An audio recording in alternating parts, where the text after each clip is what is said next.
Hey, my name's Jonathan, and I'm a veteran.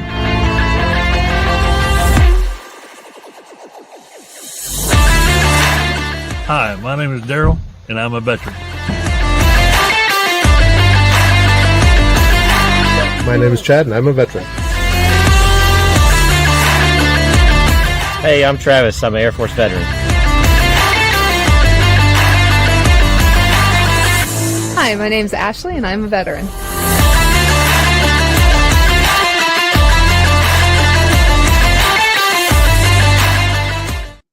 Hello, everybody. Happy Sunday.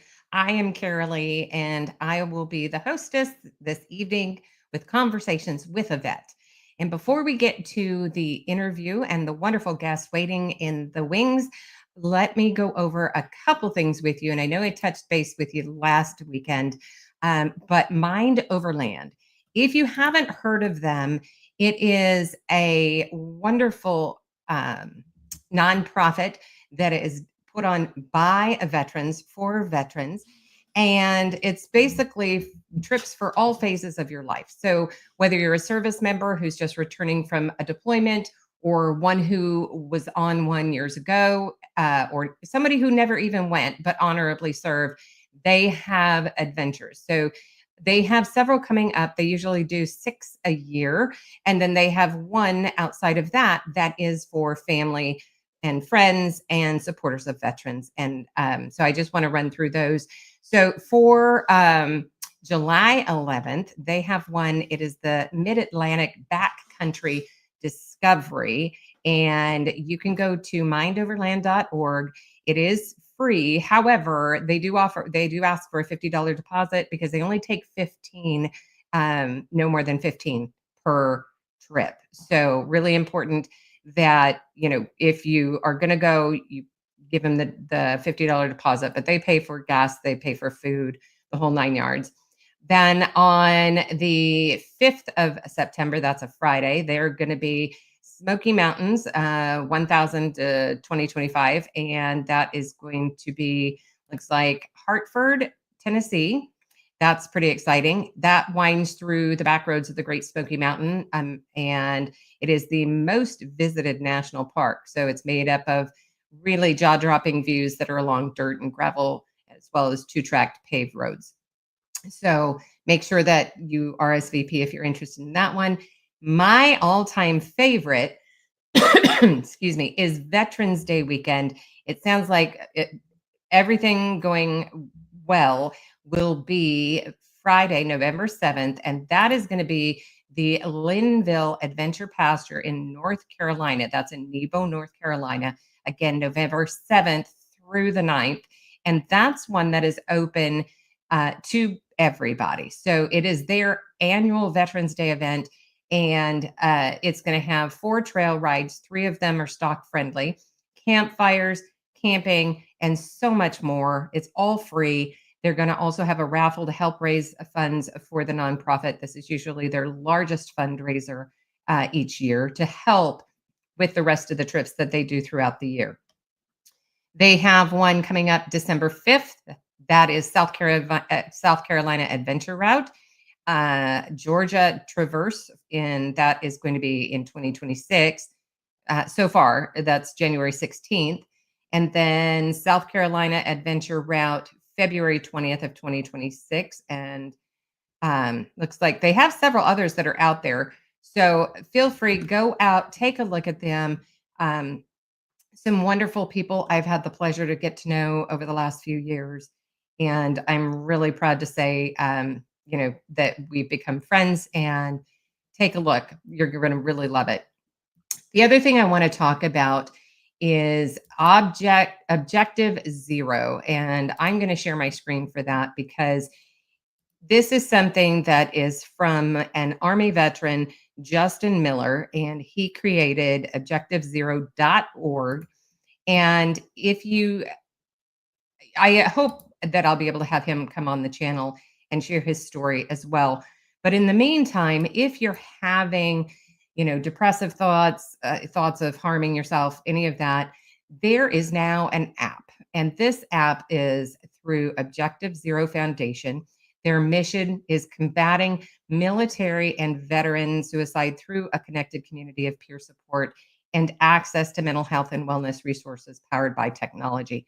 So you can go out to either the Google Play or the App Store for Google or for Apple, and this app has both veterans and volunteers that man this, and it is 24 hours a day, 7 days a week.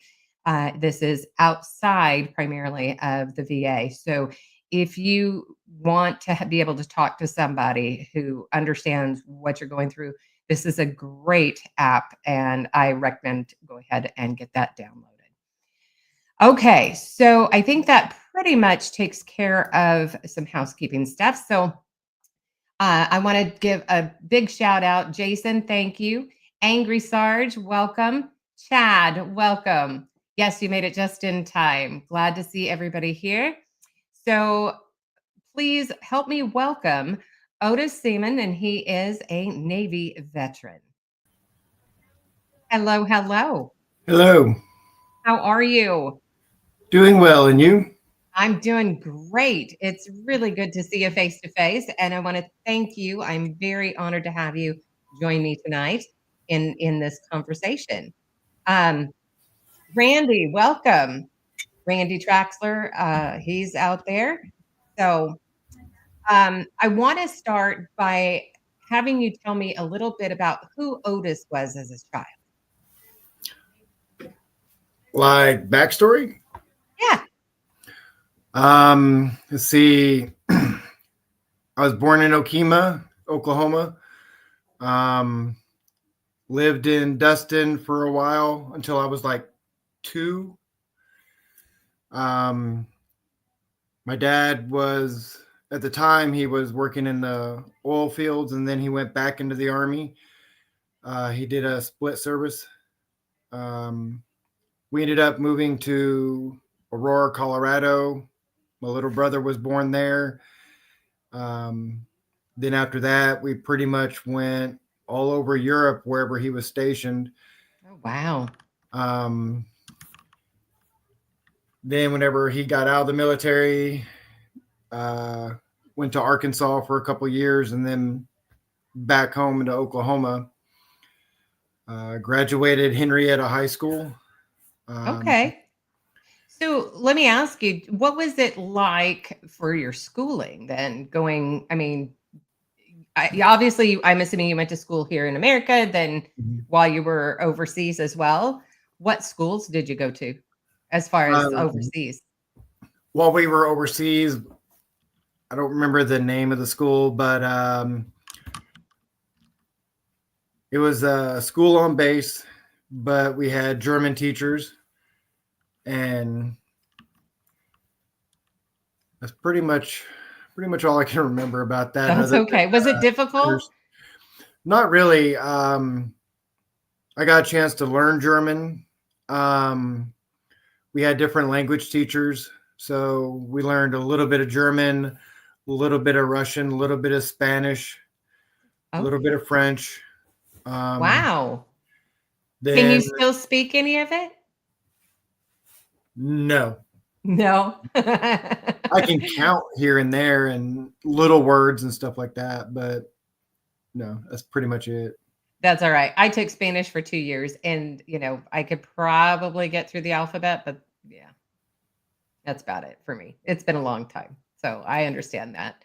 So, okay, did you consider yourself studious? Did you like school? I was a closet nerd. Is the easiest way to describe it. Played sports in middle school, junior high, high school, and then moved to Oklahoma and just went academic. What did you play? What kind of sports did you play? Football, track and field, and boxing. Wow. So actually that was a benefit, right? It kept you kind of, your stamina up for when you decide you're going to go into the military.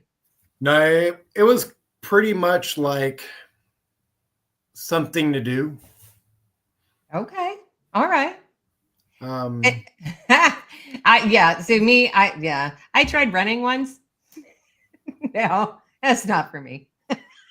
Yeah, running's always been real big. I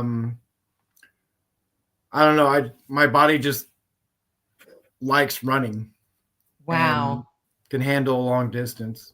Oh, no, not me. I don't make it very far. Yeah. So, did you go to college or Yeah. I went to Bacone College after high school. okay? Um, What was your dropped out. major? What were you I working on? was I was majoring in radiology.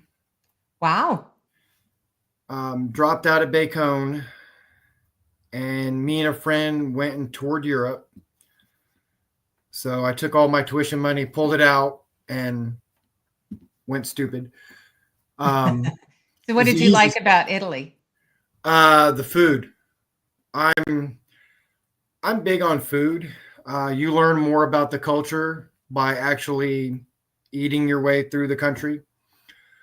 Um, got a chance to see a lot of different sites, a lot of monuments, churches, um, the Colosseum. Went to, Randy says Otis is a foodie. yeah, oh yeah. It helps having a wife who's a professional chef, double associates in patisserie, baking, and culinary. Oh, wow. Nice. Tamara, welcome.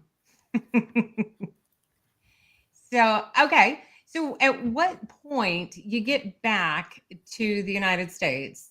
How long were you in Italy? It was pretty much all over Europe. Oh, wow. Probably maybe 3 to 5 weeks in Oh, Italy. okay. We went to Italy, um, Greece, Spain, France, Germany, the Ukraine, Turkey. We pretty much went all over the place. Then after we got back, me and him went to go see his grandparents in Jamaica and stayed there for about 5 weeks. Then turned Wow. around, came back here, and then I just pretty much went to work. And what did you do for a living? I worked in the nursing homes, both nursing home here. Worked at Henrietta Hospital here for a little while as an OR tech. Had to go back to school for OR tech assistant and X-ray tech assistant, and I was a ER med tech before it was medical assistant. Wow. So you were really getting your hands in when it came to the medical side of things. Was that something Pretty, that you'd always wanted to get into that field? I wanted to. My dream job was to be a cardiologist. Um, my father and uncle passed away from heart-related issues. Um, my uncle had a pulmonary thrombus. My father had a massive coronary. Oh, wow. So that was I wanted to be a cardiologist, be a heart doctor. Okay. And how far into all of this did you get before you joined? Took the MCAT and didn't make the minimum score to get in. So I was working at the Roundup Cafe in Walika, which is a restaurant. And from there, I just went into the Navy. So what made you decide, what was going through your head to say, I think I'll join the Navy? I really don't know. That was every male member of my family was in the military. The The same women, branch? no. My dad was Army. My uncle was Army. I had an uncle that was Navy. My grandfather on my mother's side was Army Air Corps. before it became the Air Force. My grandfather on my dad's side was a cable runner for communications in World War II. I've had another uncle that was a Marine, and that's my side of the family. But I knew I wanted to do something more than what I was doing now. Like, I don't know, something that was bigger than just me. And the medical field pretty much ran out in my hometown, so needed to move on. Went and took the MCAT, or not MCAT, but the ASVAB. Took that, went to my recruiter. He was telling me that I can pretty much have whatever job I wanted. So you scored well. 92. Wow, that's impressive. Like I said, I was a closet nerd. So, yeah. Now, how old were you when you went and took the ASVAB? 23. 23. Okay. So you could have any job you wanted, and you chose.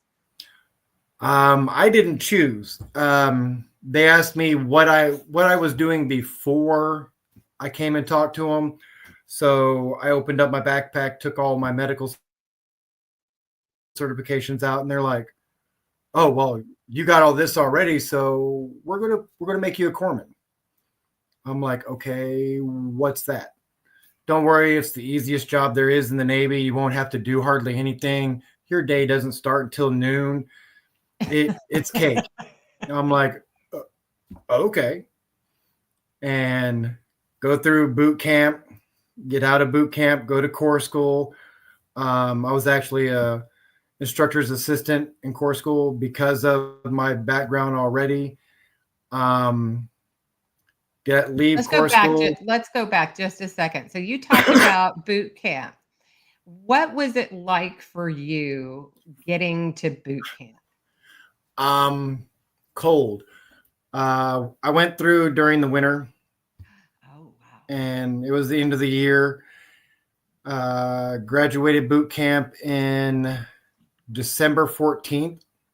Okay. In Great Lakes, Illinois. Very cold. And it was very, very cold because the wind was coming right off the lakes and everything. So, yeah. And how was it for you? Now, again, it'd been a while then since you did sports, and but how was it for you getting through boot camp, getting through the training? Physically, not much. It was mostly mental, I guess you could say, and new routine. Did you ever ask yourself, why in the world did I sign up for this at that point? Not really. I mean, I was more interested in hurry up and getting done and moving on and going to my job. Okay. So to speak. Do you recall any funny stories from when you were in boot camp? So at night, whenever we would have watch, and they would wake us up, and each person did their own hours. The two people in charge, we had A-Rock and RPOC. RPOC was pretty much like the section leader. A-Rock was the guy that pretty much called out the cadence. And whenever they were sleeping, if you went to the A-Rock and start counting in rhythm, he would start talking in his sleep, calling cadence. And if you watch down the row, everybody's feet would be moving in sync with them calling cadence. And I thought that was pretty funny. That's dedication right there. I could just picture it, right? Just all their little feet just popping up and down. And you just shine the flashlight right at their feet of the rack, and you could see them. So were they the correct left, right, left, right, left, right? Surprisingly, yeah. Surprisingly. That's funny. That's impressive. How long was your boot camp then? Oh, wow. Um,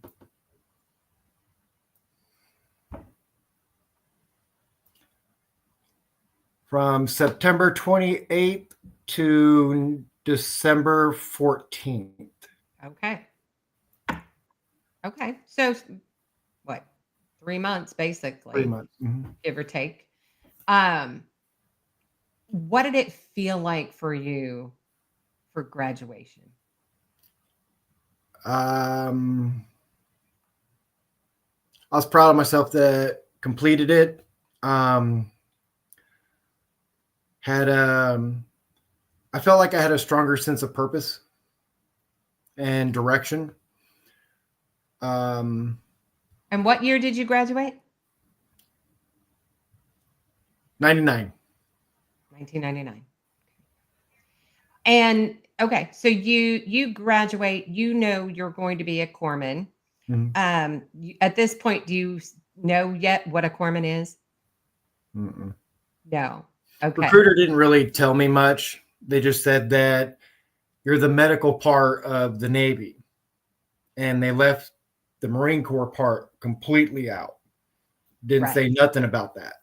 Right. And can you explain for those listening where the Marine Corps comes into this? So the Marine Corps, every branch of the military has their own medical department in their service. The Marine Corps is the only branch that acquires their medical coverage and medical personnel from the Navy. And for that to happen, they have to be corpsmen that go greenside or have training in field medical service school. Excellent. So from once you graduate, where do you go from there? Graduated, had 2 weeks leave, came back after 2 weeks, went back to Great Lakes for Corps School, which was And how was literally a mile and a half down the road. Wow. And still cold. And still cold, yes. So tell me a little bit about corpsman school. So Corps School, we learned EMT basic, first aid. We got BLS certified. Then it goes into all the different stuff of the medical. So when you get done with Corps School and all the education, you're pretty much like, I don't know how. So we can start IVs, draw blood, give immunizations, give injections, do medications, and then it branches off after Corps School, which is like A school. Then you go to your specialty fields like X-ray, OR, pharmacy, and so on. And where did you go from there? I went to field medical service school. All the males at that time, whenever I went through, didn't have a choice. You went Corps School, field med. Wow. And what was that like? Completely different, because Oh, we had Marine Corps instructors that were teaching us the Marine Corps part. Then we had corpsmen that were already FMF corpsmen that were teaching us that part. So FMF is Fleet Marine Force. okay. So they were teaching us field medicine and how to treat people on the battlefield and do battlefield casualties and scenarios and everything like that. And part of it was we got a little taste of Marine Corps boot camp. So we did a little part of what they do. That way we had an idea of what their physical standards, physical requirements, what their range was like, and what their physical tests were like. Wow. And what did you think of that versus the Navy's boot camp? It was way different. Navy, we had to run 1.5 miles. Marine Corps does 3 miles. I'm already considered getting to be an old man by military standards, because at the time before I graduated, I turned 25. And I turned 25 the day we completed what's called battle stations. Mm-hmm. So whenever Can you explain what that is for those watching? So battle stations is like the Marine Corps Crucible, but cut in half, kind of. It's 48 hours of not being asleep and going through different stages of what it's like to be on a ship or abandoned ship, and lots of running, lots of being wet and cold, because we were in a pool 5 separate times, and then we had to go through what's called the Marlin Spike, which is like a building that's got half of a ship in it, and they flood the compartments, and you have to shore it up and fix it and patch and all that. And they flood it, and you're wet, and you get out and you go back outside and you're in snow mid shin. So yeah, it was fun. Goodness. So you get through that, right? And then where do you go from there? What do you do? We have a couple of days, and then we do practice for drill for pass and review for the graduation day. We get done with that, graduate, and then you go to whatever A school that you're going to go to, whether it's be airmen, construction men, seamen, or airmen, or corpsmen. Okay. And then, so you graduate and you move on and you go with the corpsman. Mm-hmm. Okay. What happens from there? So get done with field med, and I'm waiting for my first duty station, and I get put in hold, basically, me and a few other guys, and they didn't have an opening for our first duty station. So we're at Camp Johnson at the time. We get shifted to Camp Lejeune, and from there, they're like, okay, you already done field medical service school, so this group is getting ready to deploy, so you're already augmented into them, and you're going to go. When you get back, what was the group? A Navy group? No, that's Marine Corps. Marine Corps. Okay. Mm-hmm. And we ended up doing, I want to say, we got augmented and they were already there. So we went to Iraq, and we were only there for like 4 months, and then came back. Then after we got back, we were in hold again for 1.5 months, and then we went to our first duty station. Okay. So where was your first duty station at then? Naval Medical Center, Portsmouth in Virginia. In Virginia. Yeah.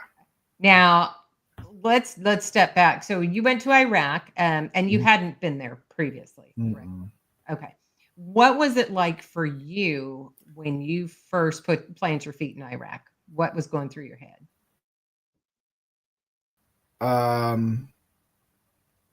This isn't what my recruiter said.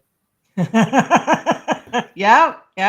So I'm like, the whole waking up at 12 o'clock and my day starting, that's not accurate. So no, this isn't the Navy. I'm with the Marines. What happened?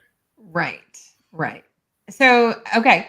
Now, did you get to mingle with the civilians, eat the local cuisine, or did you just during that deployment? No, I just stayed in the battalion aid station, which is like for For Army, that would be like a MASH unit.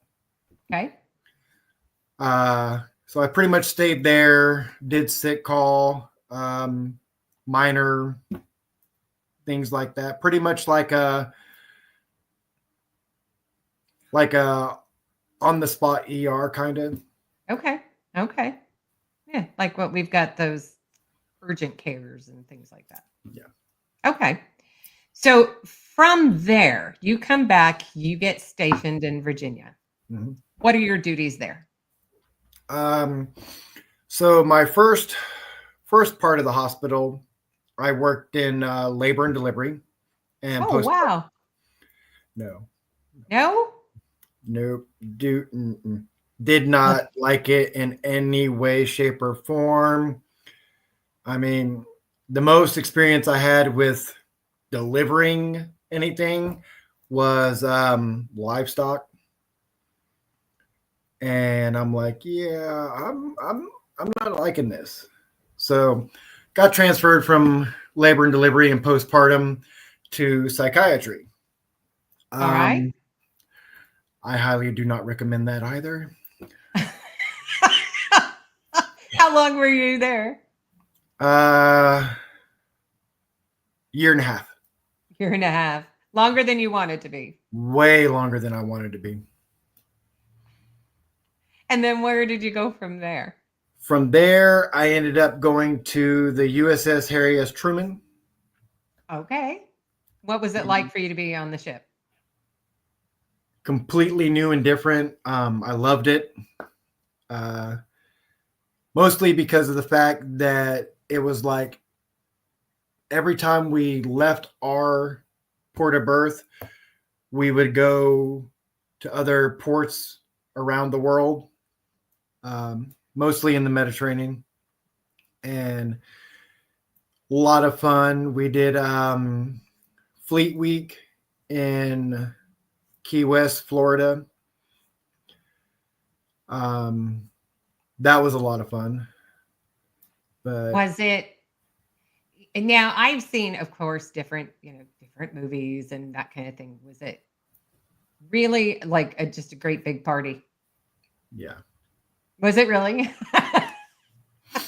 There was one time where we left the ship at 9:00, started drinking at 10, and our last drink, we were literally dropping bottles off the brow as we were coming up the ship. Wow. Oh my gosh. And you look back and you're like, I can't believe I did that, right? Pretty much. Yeah.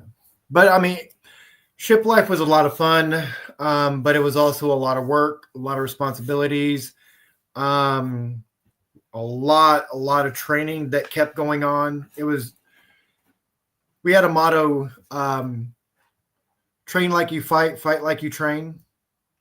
Okay. So if you're constantly doing the exact same thing the way you're supposed to do it every day, if somebody comes in to inspect you, you don't have anything to worry about because it's being done the same way all the time by the same people every time. Right. So once you get through Fleet Week, what happens next? After Fleet Week, let's see, got married. Congratulations. We had to do a little bit of a push on the marriage because deployment got pushed up. And so this is what year? Where are you at? No. 2001. Okay. Yep. Got it. She's in the kitchen, so I'm okay. So 2001 deployment gets pushed up and you have to push up your marriage. Mm-hmm. Okay. So we ended up getting married, turned around, deployed. And that was That's what I said, 2001. Gotta love it. Love the support. Yeah, she's everything. She's got me through things that I didn't think I would be able to get myself through. She's been my support system, my brain, my memory.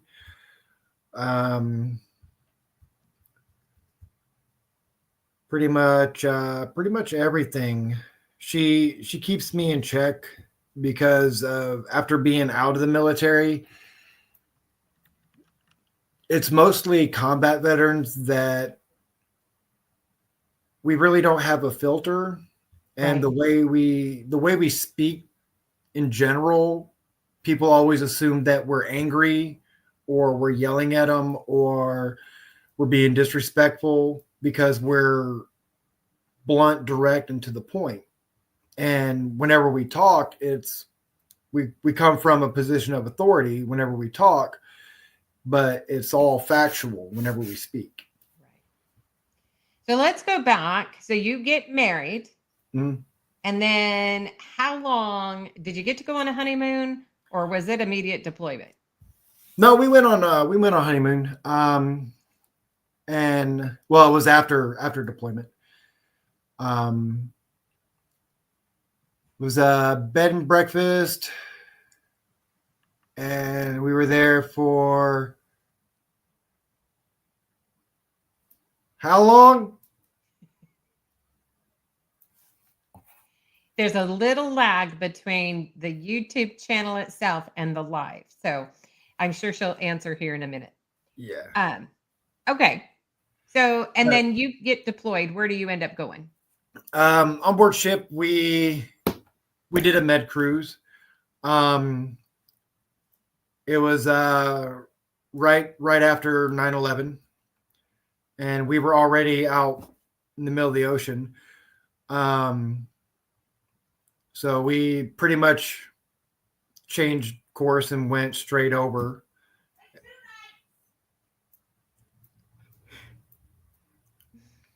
She said honeymoon was 2 nights. There you go. So you're on ship and word gets out about 9/11. What was going on in your head at that point? I can imagine the whole ship was kind of in an uproar. We were all pretty much in shock and everything because they played the news and everything over the TVs on board ship. It went from happy, fun training to okay, now we have to do something. We have a purpose and we need And to really take it serious. we just changed everything that we were doing and just went straight over for support. And where did you go once you get there? Like, where exactly did you head to? We were off the coast and we were just doing squares. Okay. Jason wants to know what ship you were on at that point. The USS Harry S. Truman. Okay. So you're just kind of hanging out in the ocean, waiting until you're needed. And what happened from there? Well, they had the air crew and squadrons doing what they call sorties and doing missions and everything like that. I can't remember the specifics on how much ordnance and all that, but there was quite a bit. Yeah. And so do you stay on ship or do you come to land or? Yeah, I got sent back over in country for a little while and then came back. Okay. How long were you in country for? Ooh. Best guess. Couple months. Nice. Okay. And then you get sent back. And at this point, what's your mindset like? Uh, that this is actually all real. At any point up to then, have you thought about this isn't where I really want to be? Why am I here? I kept going back to what my recruiter said. And I'm like, yeah, no. Mm-mm. Then we get back to the States, and we go to dry dock, and it's where they do the repairs and maintenance and cleaning and everything. While we're in dry dock, I got stationed back at the hospital. So I'm back at Portsmouth Naval Medical Center, but this time I went to staff education and training. So you're training or you're learning? No, I'm teaching. Okay. All right. So while I was there and getting all my courses that I have to teach and everything like that, we had I don't remember exactly which one, but one of the SEAL teams requested me to go out with them for their training. That way they had a medical person there with them. I didn't know if it was an extra person or what. Then that got denied by my chief at the time. Then turned around and found out that I was going to Iraq with 3-8, 3rd Battalion, 8th Marines. Wow. What were you thinking with that? More fun. It wasn't, no. No. Were you nervous? Kinda. It was a big shock with going from one to another to another to another. I wasn't used to that or prepared for that. I was still trying to go into a specialty school at the time. And what would be the specialty for you? I was going to go to OR Tech. Okay. Scrub Tech, surgical technician. And that kept getting put on a wait list and a wait list. So yeah, it was more frustrating with that because of not getting answers quick enough, and kept getting told, well, they're still looking at this. They're still waiting. It hasn't been sent to the right person. So you get kind of frustrated and discouraged. Right. So you get attached to that unit, to that Marine unit, and you end up going where? Back to Afghanistan? Fallujah. Iraq. Okay. And for you stepping foot in Fallujah for the first time, what was going through your mind? Again, I assume the recruiter, you probably wanted to throttle the recruiter at that point. No, by then it was pretty much, I was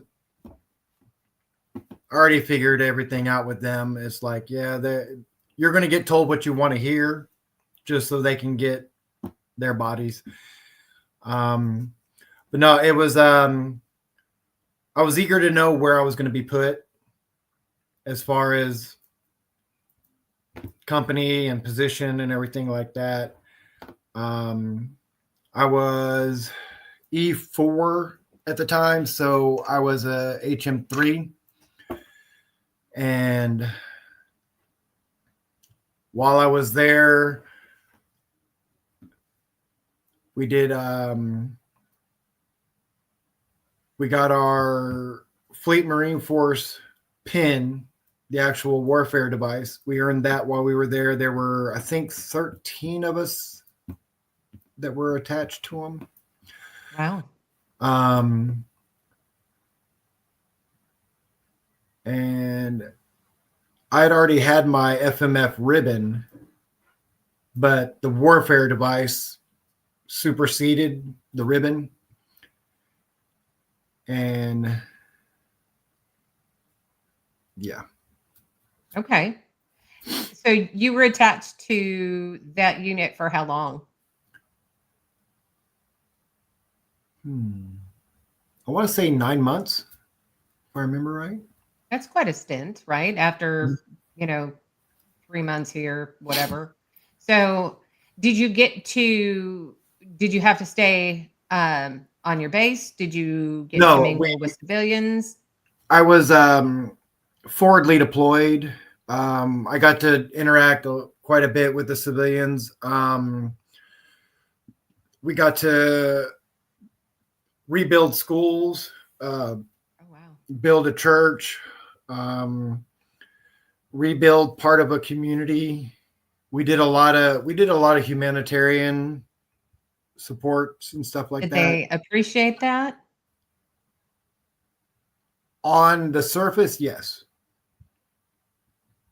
But it had to have felt good for yourself, I would Oh, presume. it always feels good when you're doing something for somebody else and trying to make light of Right. everything. Right. But yeah, it was that there were times where the kids would get a bunch of us to play soccer with them. They kept wanting the candy out of the MREs, so we would strip the candy out and put it in a cargo pocket, and whenever we got there, we'd see them give them candy. A lot of the kids tried to help us learn the language. Okay. And we actually learned more of the language from the kids than we did the interpreter or anybody else. Yeah. Yeah. Now, so you talked about MREs. Did you get to eat any of the food there in Oh, yeah. Fallujah? Mhm. Yeah. What did you think about the food there? I loved it. A lot of the food was pretty much easiest way I can relate it. Lots of vegetables, rice. The tea was really good. See, there was a lot of goat and sheep that were cooked. Got to try camel there. Wow. Yeah. I can't imagine. I just see them. I can't imagine. Kind But of again, reminded me of like Flintstones with the ribs coming out. oh, that's funny.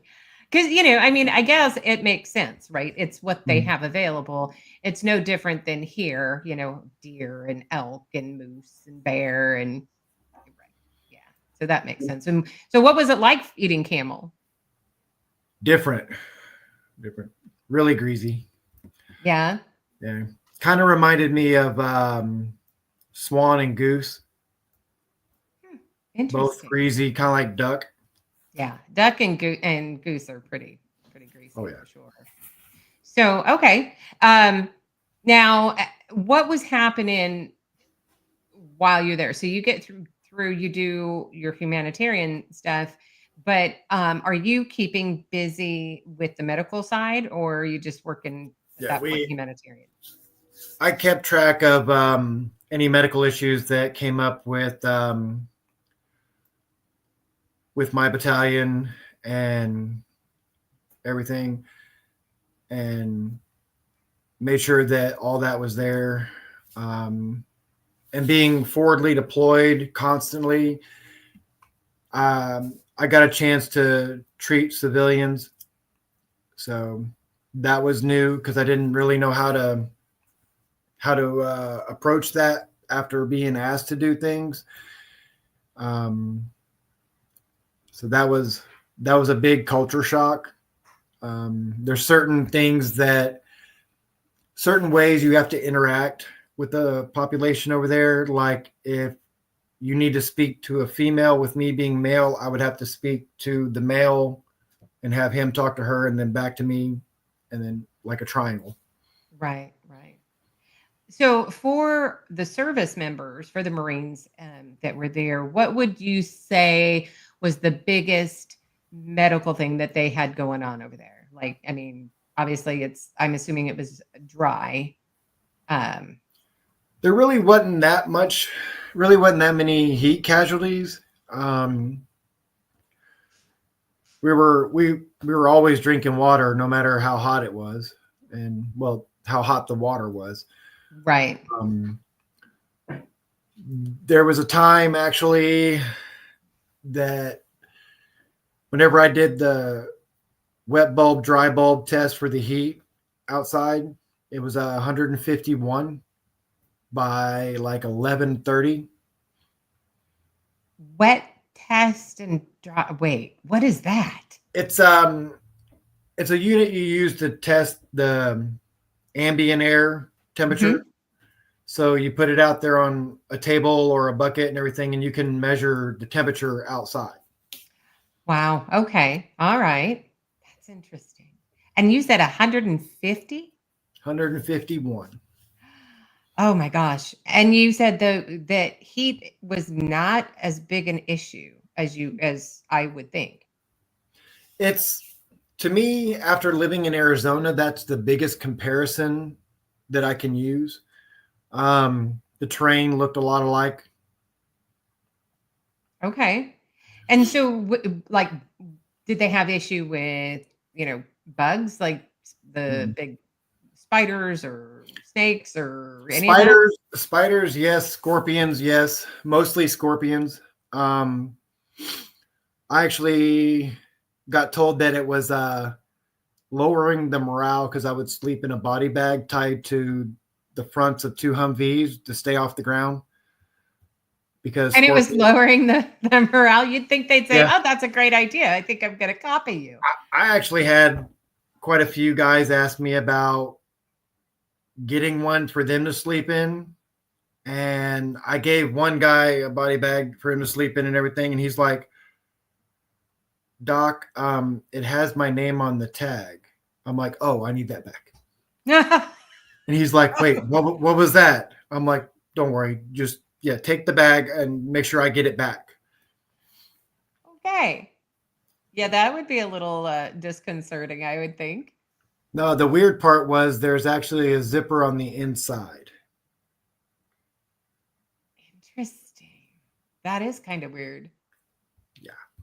So you you were there for 9 months, and what happened from there? Let's see. Mostly what we did was in Fallujah. We had missions that were forwardly deployed pretty much all over from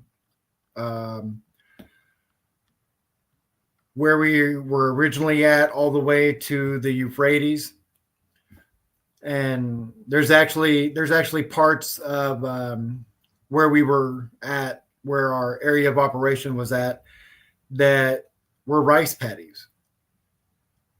And I'm like, we're in Iraq, right? We went from desert to rice paddies. Yeah, I would not have been expecting that either. No, and it was kind of funny because we were sitting there, and then one of the gunnies started playing like Vietnam era music and everything, and I'm like, "So when did we get back in Saigon?" Didn't know. And Oh my gosh. it was, So you're now in a completely different environment. Mhm. And so was it like, I mean, did it rain a lot, humid? What No, was it? no, it Not at all. rained. It rained during the winter, but during the summer it was always hot, and we had sandstorms.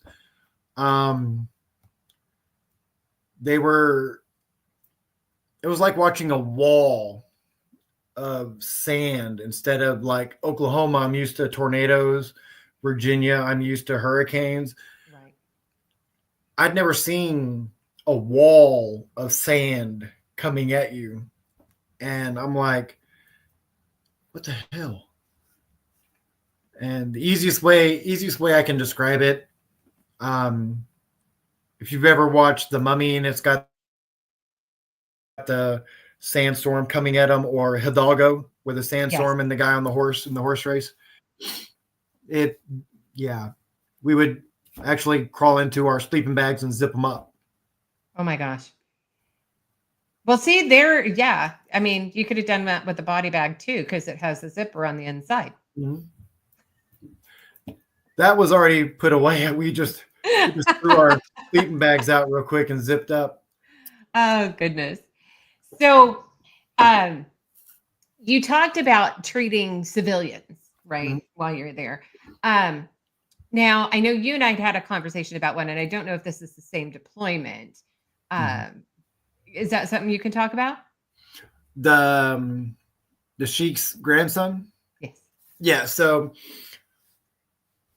we come up in this one village, and I noticed this kid walking around with a crutch and everything, and his left leg looks the way a dog's leg is, all bent up and everything. He had stepped on an IED, and luckily the only injury he had was his leg was broken after he was thrown. So they asked if there was anything that I could do to fix it. And I'm sitting here trying to figure out, how did you know I was medical? Because everything that said medical, the Red Cross, all that got taken off and burnt. And did you ever find out how they figured it out? Or do you think it was maybe they just asked everybody?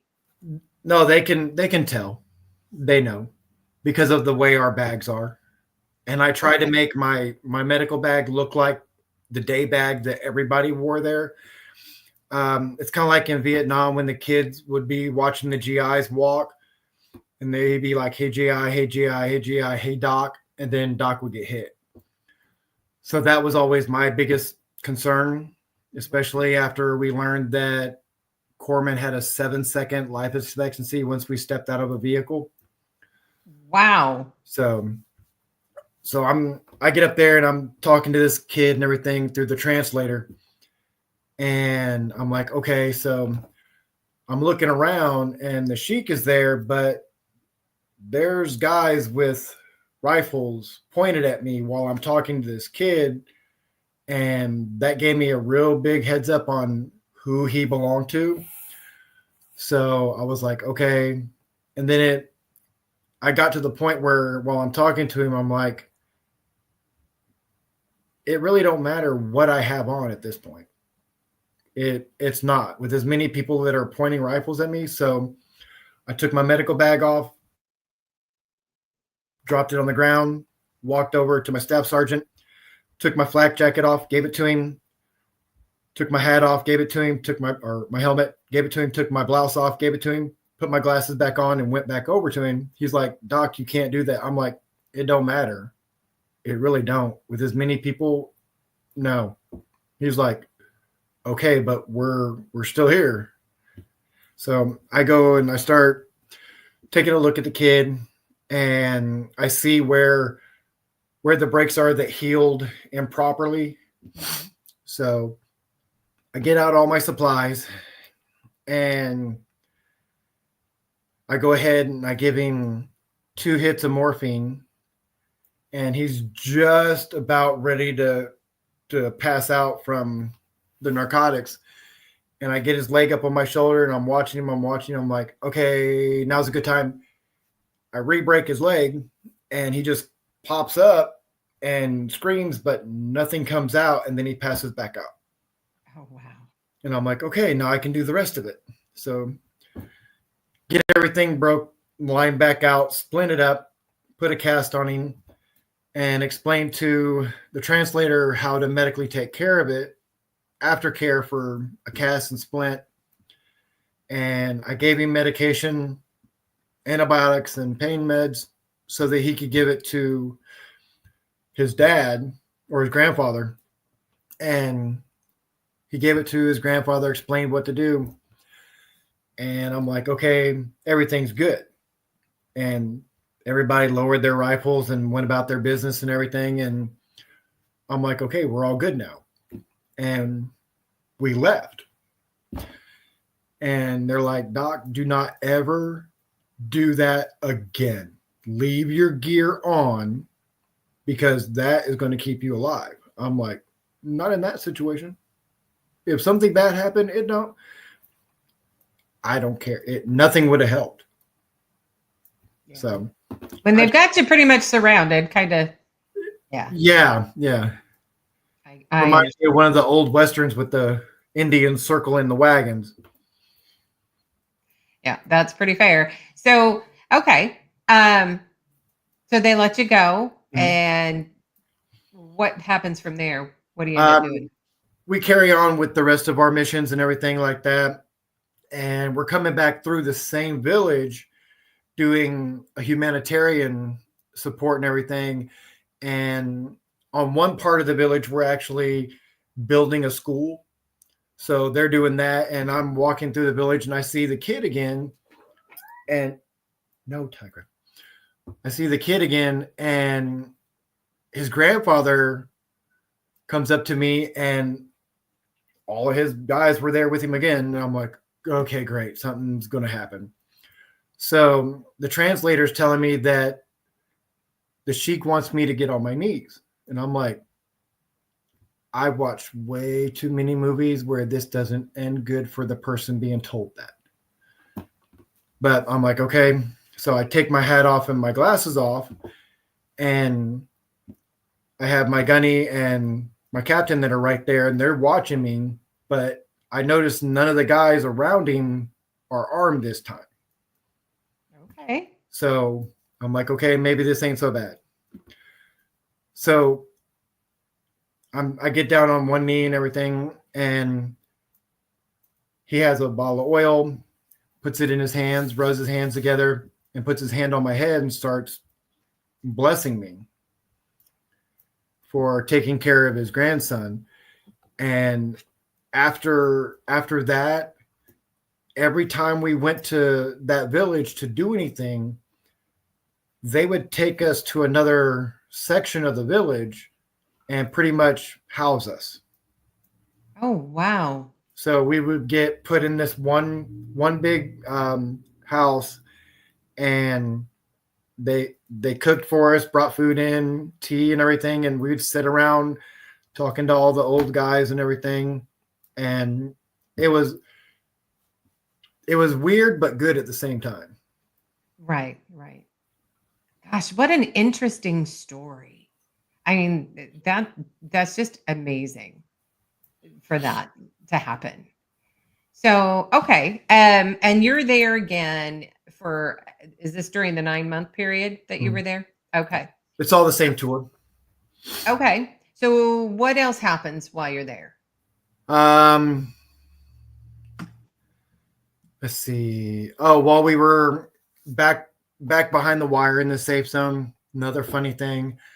Everybody's blowing off steam. We just got through doing a mission, humanitarian, and all the guys are sitting there, and it starts out with one of the Marines breaking open a kin light glow stick, and he throws it at somebody, and then it goes back, and then after a few more of those tosses back and forth, they turn the lights on, everybody splits up in half, and they flip their racks over to make a wall on both sides, and they flip the lights out, and they just start throwing glow sticks back and forth at each other.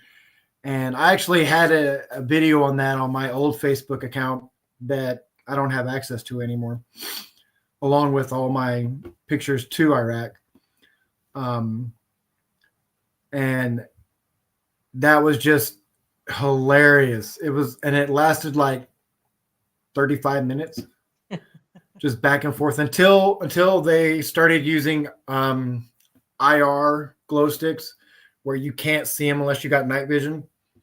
And they started throwing those, and that's whenever we had to stop. But you gotta blow off some steam, right? Somehow. Oh yeah. I ended up having 6 people that I had to put stitches in their head.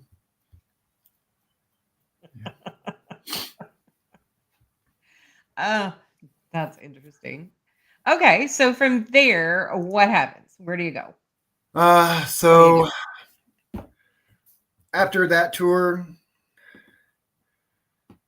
we come back and I'm back at the hospital. I get transferred from staff education and training to the ER, and I'm a shift supervisor there.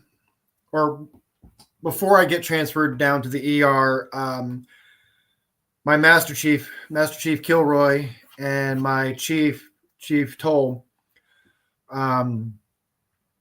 Chief Toll comes up to me and she's like, "Otis, I need your dress blues." And I'm like, "Okay." Go to the closet or my locker, open up the locker, give her my dress blues. And she's like, "Okay." And she leaves. I didn't find out until the following Monday that I had already been put in for meritorious combat field promotion through the Marine Corps. And my captain on the Marine Corps side is the one that initiated it, gave him my Master Chief Kilroy, gave him all the documentation and the write-ups and everything like that for him to do, and then he sends it up. So I find out after the fact that I got put in for this.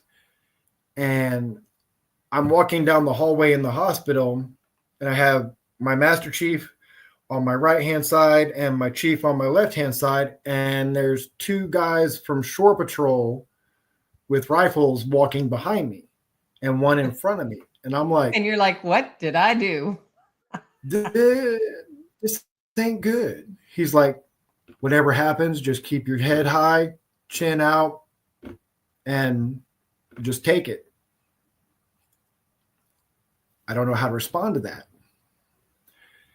And I never looked at my sleeve. And at the time I was at E4. So I go through, we get up there, and I come into the main pavilion room, and it is filled with what I thought at the time was everybody from the command.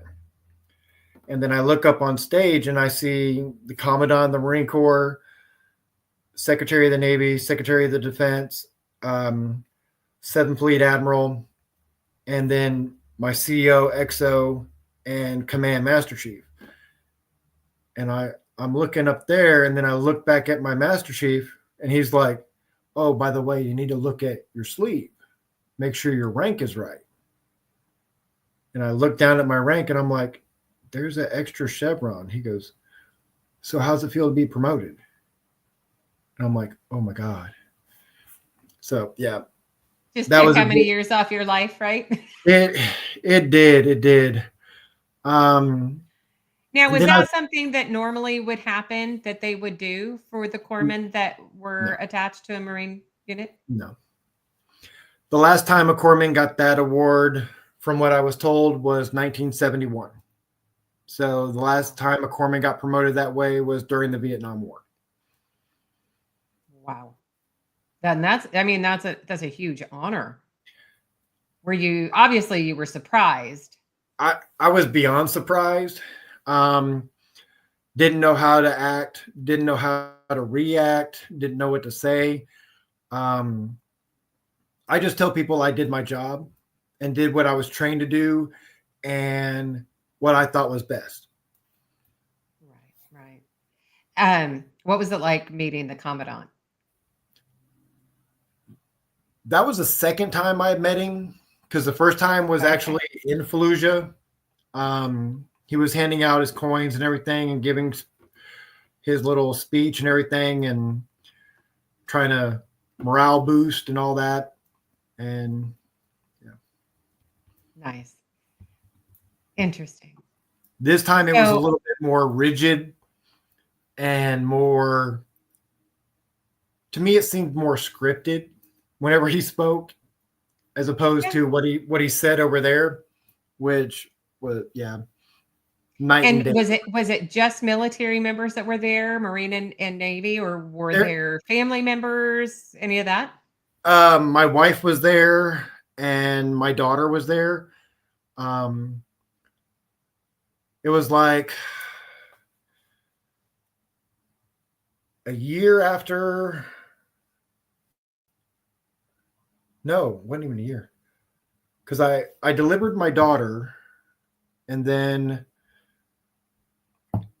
had my surgery on my shoulder and then got promoted.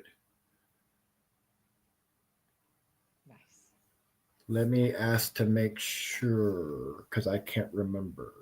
It doesn't need to be exact. This is very laid back. We are not going to fact check you. It's pretty much, it was, so I delivered my daughter in 2006, September. I had my shoulder surgery in October due to a combat injury. And it was a year later, because it went retroactive back. Yeah, that's right. Wow. Yeah, that is amazing. And Jason says, what an audience to receive that honor. In front of, that's pretty huge, I would say. So once you get through that, what happens next for you? After that, I was working in the ER as shift supervisor. My last duty station after that was the MEPS in Detroit. Okay. What did you think of MEPS? Hated it. Absolutely hated it. My Navy that I was in, we had core values: honor, courage, commitment, integrity. Right. The Marine Corps that I was with, same thing. I get to the MEPS.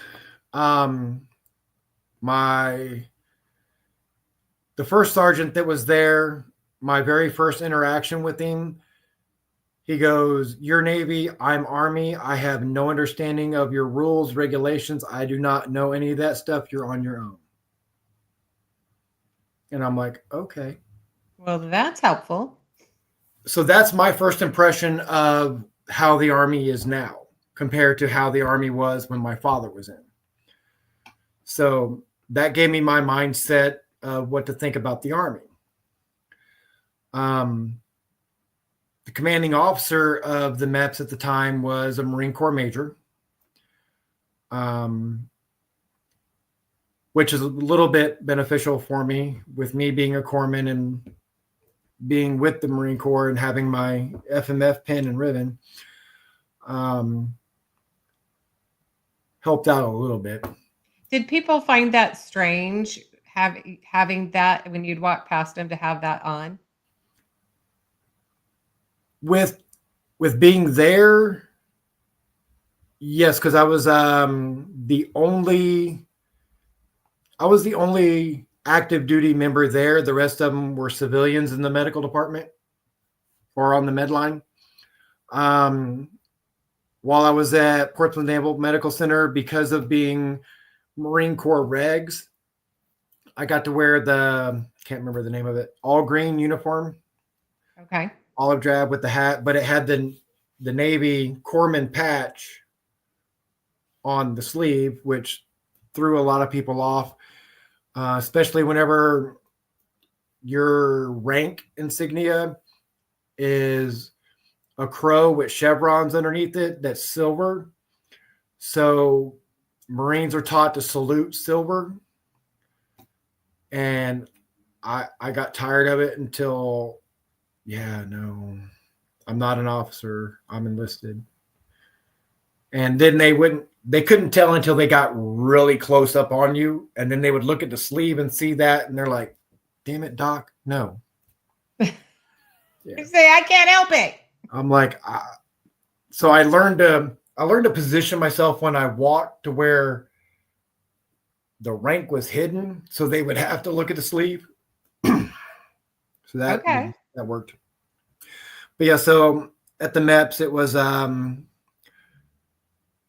it was difficult with the way I was taught with facts, and everything had to be done a very specific way. There was no room for areas of gray. It was either black or white, right or wrong. That was how I was trained and taught. That way there was no misinterpretation or miscommunication with what's being relayed. Right. But So, okay. What was the worst part of MEPS for you? not being reported as a gain to the command. Elaborate. My first sergeant at the time did not report me as a gain to the command, so they ended up stopping my pay. No. I called. I ended up having Mara to call says all Great of it. Lakes because that's where. Yeah. Sorry. So you called So- Great Lakes, and what happened then? I called Great Lakes and asked what the problem was, talking to dispersing, and they're like, "Where are you at?" I'm like, "I'm calling from the MEPS in Detroit, where I'm supposed to be stationed. I'm calling from my place of duty." And they're like, "No, you're not. Would you like to speak to the major?" Wait, what? Wait one. Grabbed the major. He came in. He starts talking to him. And then he hands the phone back. He goes, "Okay." I'm like, "So how do we fix this? And how do I get back pay for the 3 months that you didn't pay me?" And they're like, "Well, we were actually in the middle of processing paperwork to have Shore Patrol come and get you to take you to Leavenworth." I'm like, "Oh, that's nice." So, yeah, that was my fun experience there with that. How'd they get it cleared up then? The major rectified the issue, showed him my first day of actually coming to my duty station and where I was working at. That got confirmed through the staff there, when I was working, when I wasn't. And also I sent them my LES and bank statements showing that I had purchased items in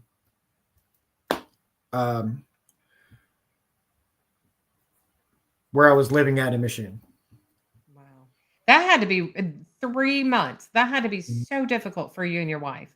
It took 2 months after that to actually get my pay fixed. Wow. So in the meantime, 5 months. So in the meantime, we were evicted, vehicle repossessed, 95% of all of our household goods were ruined and stolen whenever they threw it out of the apartment. So, And then Tamara says you guys had a 3-year-old and she was 7.5 months pregnant. correct. Oh my gosh. And did the Navy rectify any of that? So the MEPS ended up having to reimburse me for all of my belongings. And luckily at the time, because of all my paperwork being at the MEPS, I had a list of my moving list of all my household goods and everything, the shipping list. That was given to my major. They reimbursed me for the cost amount of everything on that list. And the only bad thing is my Navy, because I had a Navy sea bag and a Marine Corps sea bag. Right. So my Navy sea bag alone was $2,400. For the sea bag itself? the clothing items, my uniform Okay. items. I was going to say somebody's getting robbed there. Okay. Yeah. All right. All my uniform items on the Navy side. And then they actually had to do $800 more to it because there was a uniform change. And we had the blue digital cami uniform with the boots and everything. So that was $800 more. And that was just for 2 uniforms and the boots. And I had to have a set of 4. Then my Marine Corps sea bag with everything in there, that was $3,000 just on that. Where did you guys sleep? We ended up staying in a hotel for 3 days, I think. But I mean, for that period of time, from the time you get evicted, from the time we got evicted until, well, after we got evicted, we ended up in a hotel for 3 days. Then we ended up being at an apartment complex that was literally just down the road. Got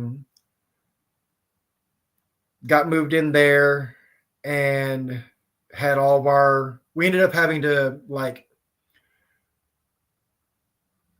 go to, I don't want to say Salvation Army, but flea market type areas to replace furniture and stuff like that to get everything in there in the cribs.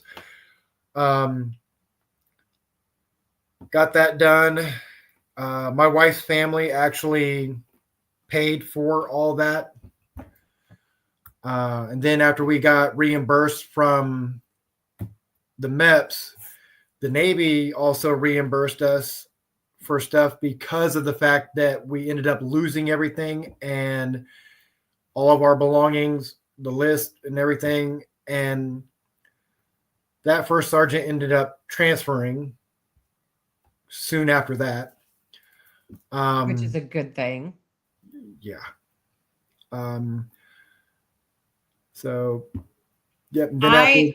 I'm so sorry that happened to you and your family. And I know obviously time has passed and you can look back and reflect and kind of chuckle about it. But yeah, hearing that for the first time and how, I mean, it would be one thing if you had, let's say, a teenager at the time, right? You have a 3-year-old and a pregnant wife of 7.5 months. I mean, food and clothing and heat and air and, all the necessities just to stay somewhat comfortable. You don't have. What we were able to keep, we put in a storage unit, and while we were in the hotel and everything, just to keep it out of the elements and everything.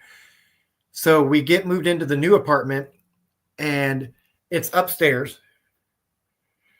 The only thing she was allowed to do was I let her hold the door open for me while I carried everything up.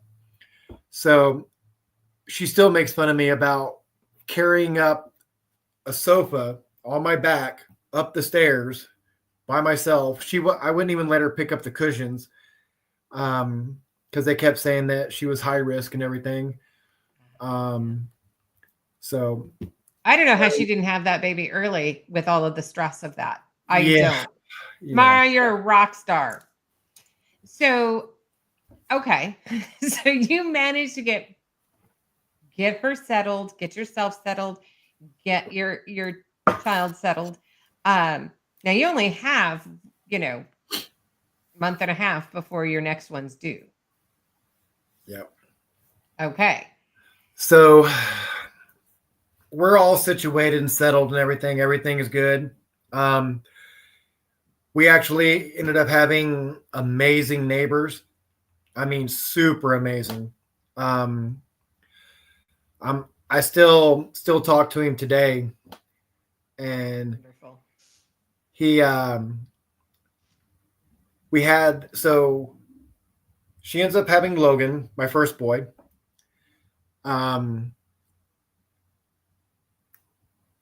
Then turn around 9 months later, we find out she's pregnant again. Wow. So whenever she gets ready to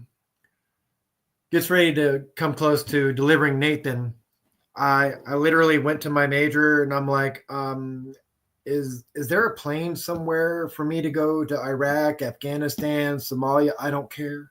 Somewhere. He goes, she's pregnant, huh? Yeah. She's due in about 4 months. And so she delivers him, and while we're getting everything situated and moved around and everything, there's apparently there's a program for new moms in the military where it's like the service members adopted. And so once they found out she had 2 boys, the woman that adopted her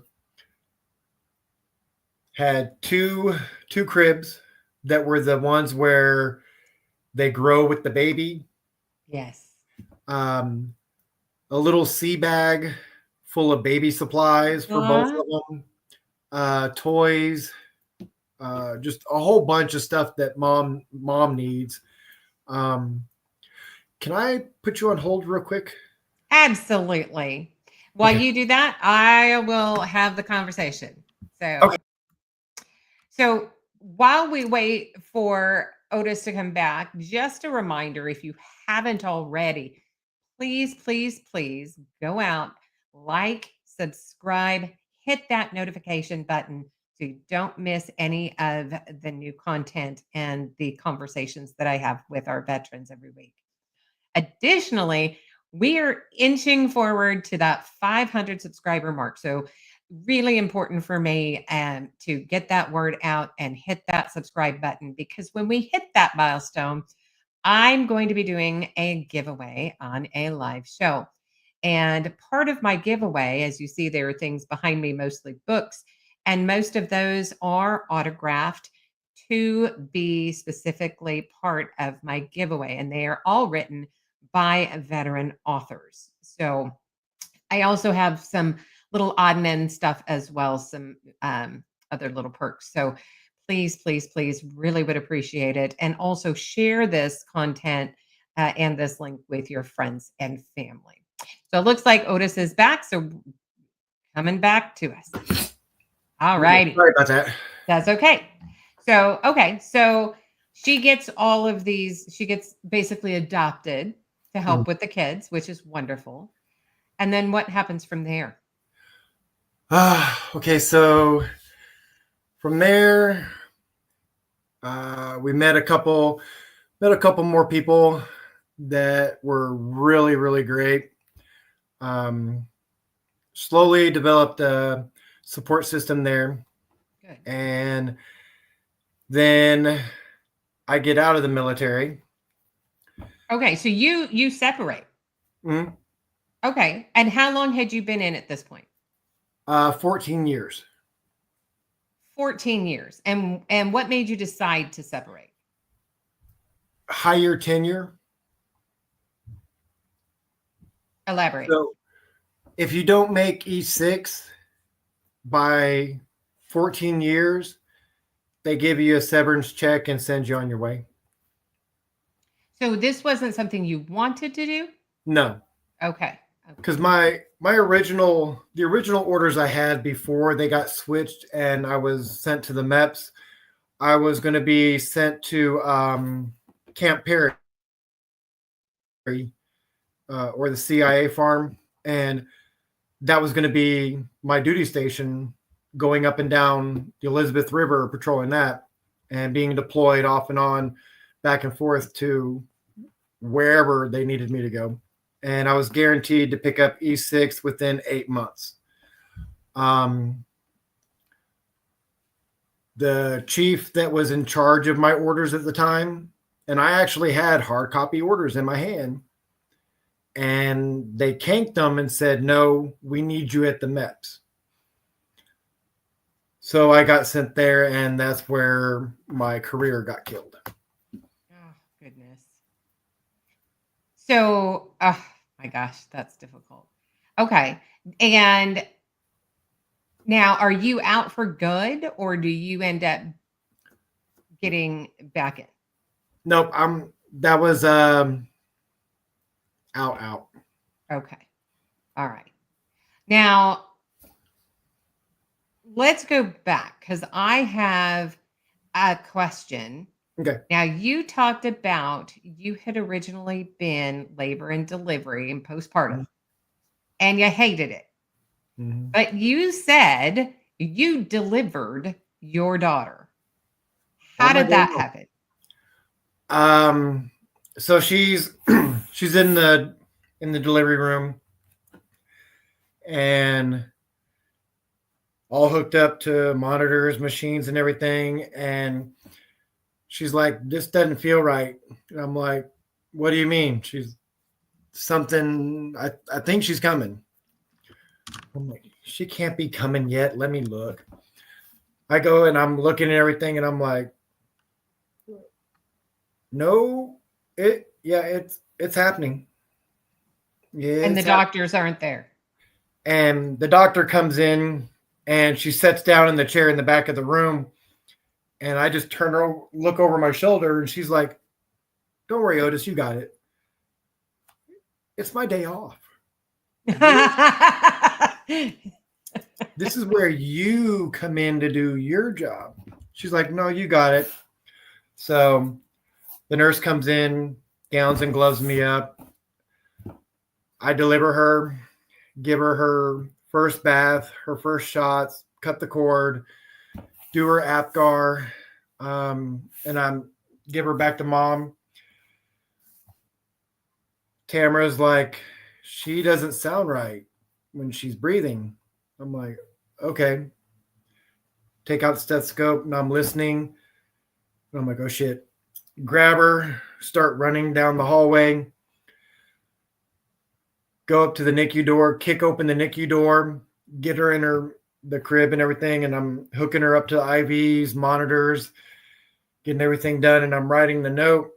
And while I'm writing the note, I feel a muzzle to the back of my head, and I'm like, "Okay, I'll be with you when I'm done." And I just keep writing, and I finish getting the IV in and everything hooked up to it. And I turn around and look at the guy, and he's like, "Oh shit. Sorry, Otis. Sorry. What are you doing here?" I went, "My daughter. There's something wrong with her lungs. They don't sound right. There's too much gurgling. Come to find out, she has 70% meconium in her lungs." The first bowel movement of the baby, she inhaled it. Oh no. So the nurses and doctors and everything come over there, get her everything checked, check the note, look at the labs, already drew labs and had all that done off the placenta and everything. And they're like, "Okay, mom's still in labor room." We go back and I explain to her what all is wrong, what all happened. And she's like, "Okay." So she's in postpartum now and doing the recovery thing after giving birth and all that. And she has to leave postpartum, go to the NICU every time Shay has to be fed. Right. So she's going back and forth, and the CEO, XO, and their assistant come in the room. I'm asleep on the chair that folds out to like a little bed thing. Okay. Most uncomfortable thing in the world. And their assistant yells, "Attention on deck."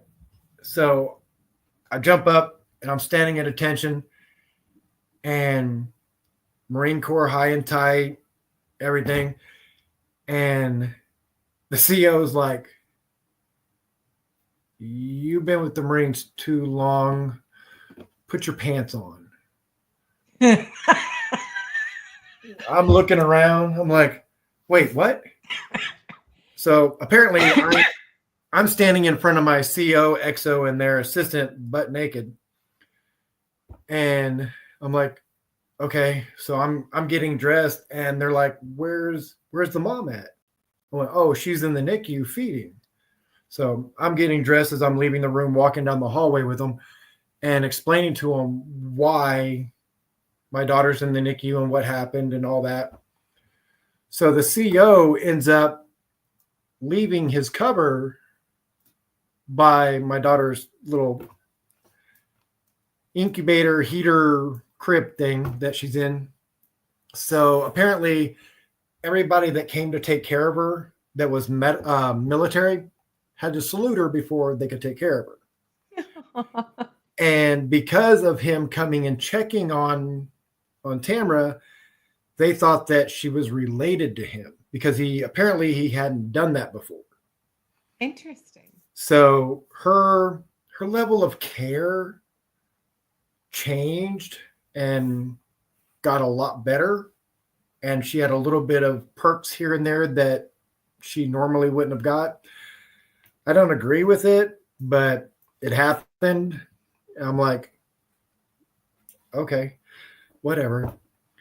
But the chain of command, my chain of command in staff education and training, predominantly female. We had one male that was an officer at the time. It was Lieutenant Walters, amazing man. We still talk now. And then Master Chief Kilroy, he passed away shortly after my promotion that he gave me.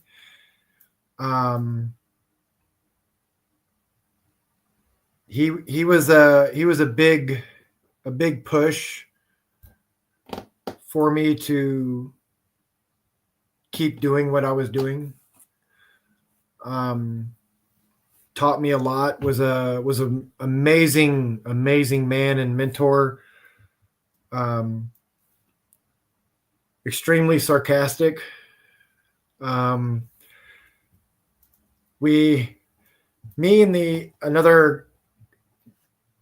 the time, it was only me and him that were the males in the department, staff ed. Carrasquillo. At the time, me and him would go back and forth questioning if Master Chief was racist or not because of how he referred to us. Okay. It was like, apparently he couldn't remember that I was Native, but he would call me and Carrasquillo Sonny and Crockett. And I'm like, no. And he would always like walk up to Carrasquillo's desk and put chapstick on it. And yeah. And he would, it was kind of bad because every time he walked past his desk, he's like, you really do have a pretty mouth, and put chapstick on his desk and just keep walking. And I'm like, that's wrong. You can't say that. That is wrong. No. And then me and Carrasquillo would end up laughing about it even more so and making fun of that. But yeah, so the female leadership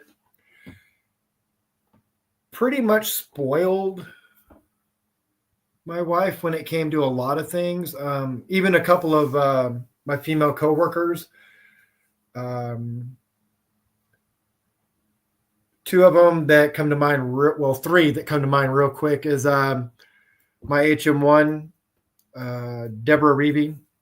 I still call her today whenever she answers the phone. Every time I talk to her, hey, Mama, how's it going? Then there was Mally Lagoda and LaKay. And all three of them were enlisted, and Chief Toll, but they pretty much spoiled Tamara with everything. I'm sure she appreciated it. Oh, definitely. I did too. I was just more upset before before my daughter was born, LaKay would go to her OB appointments with my wife instead of me. I would have to stay at work and she would give me her classes to teach while she went with her. My chief would show up at her appointments and everything.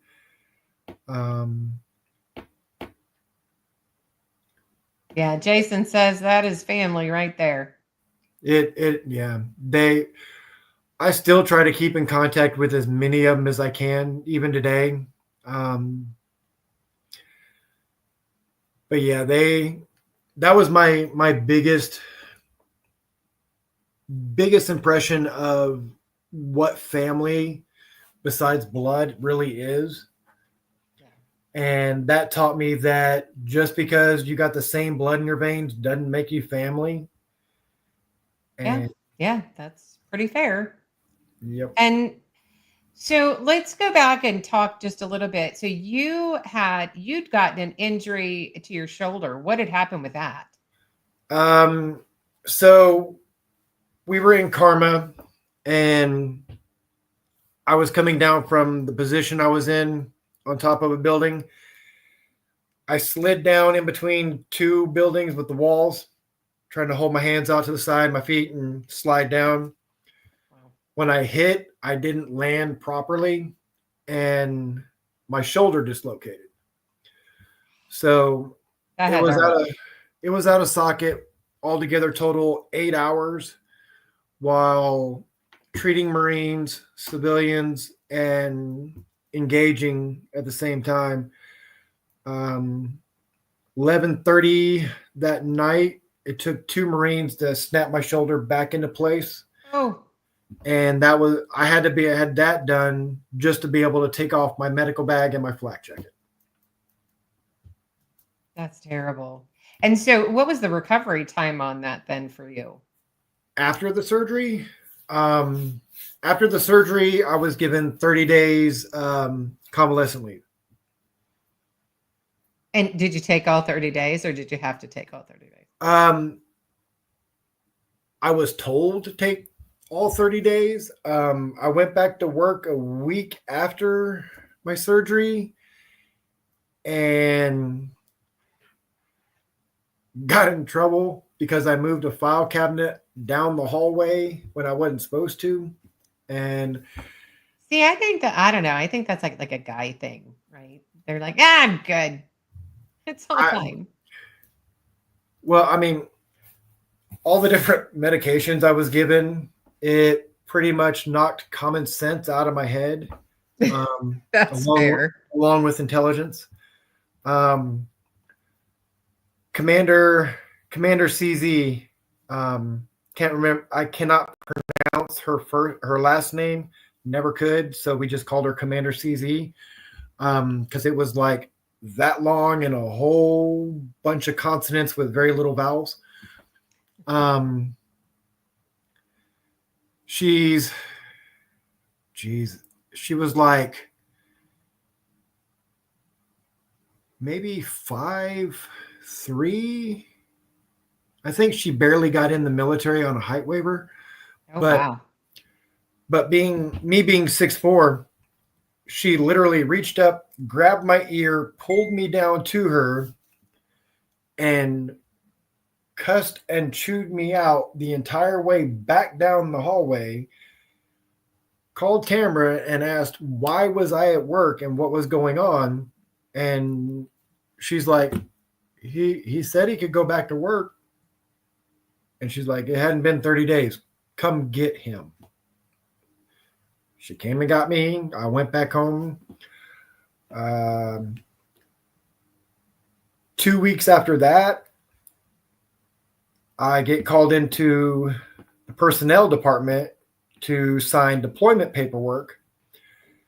And like I said, I was given a good range of narcotics for pain meds and everything.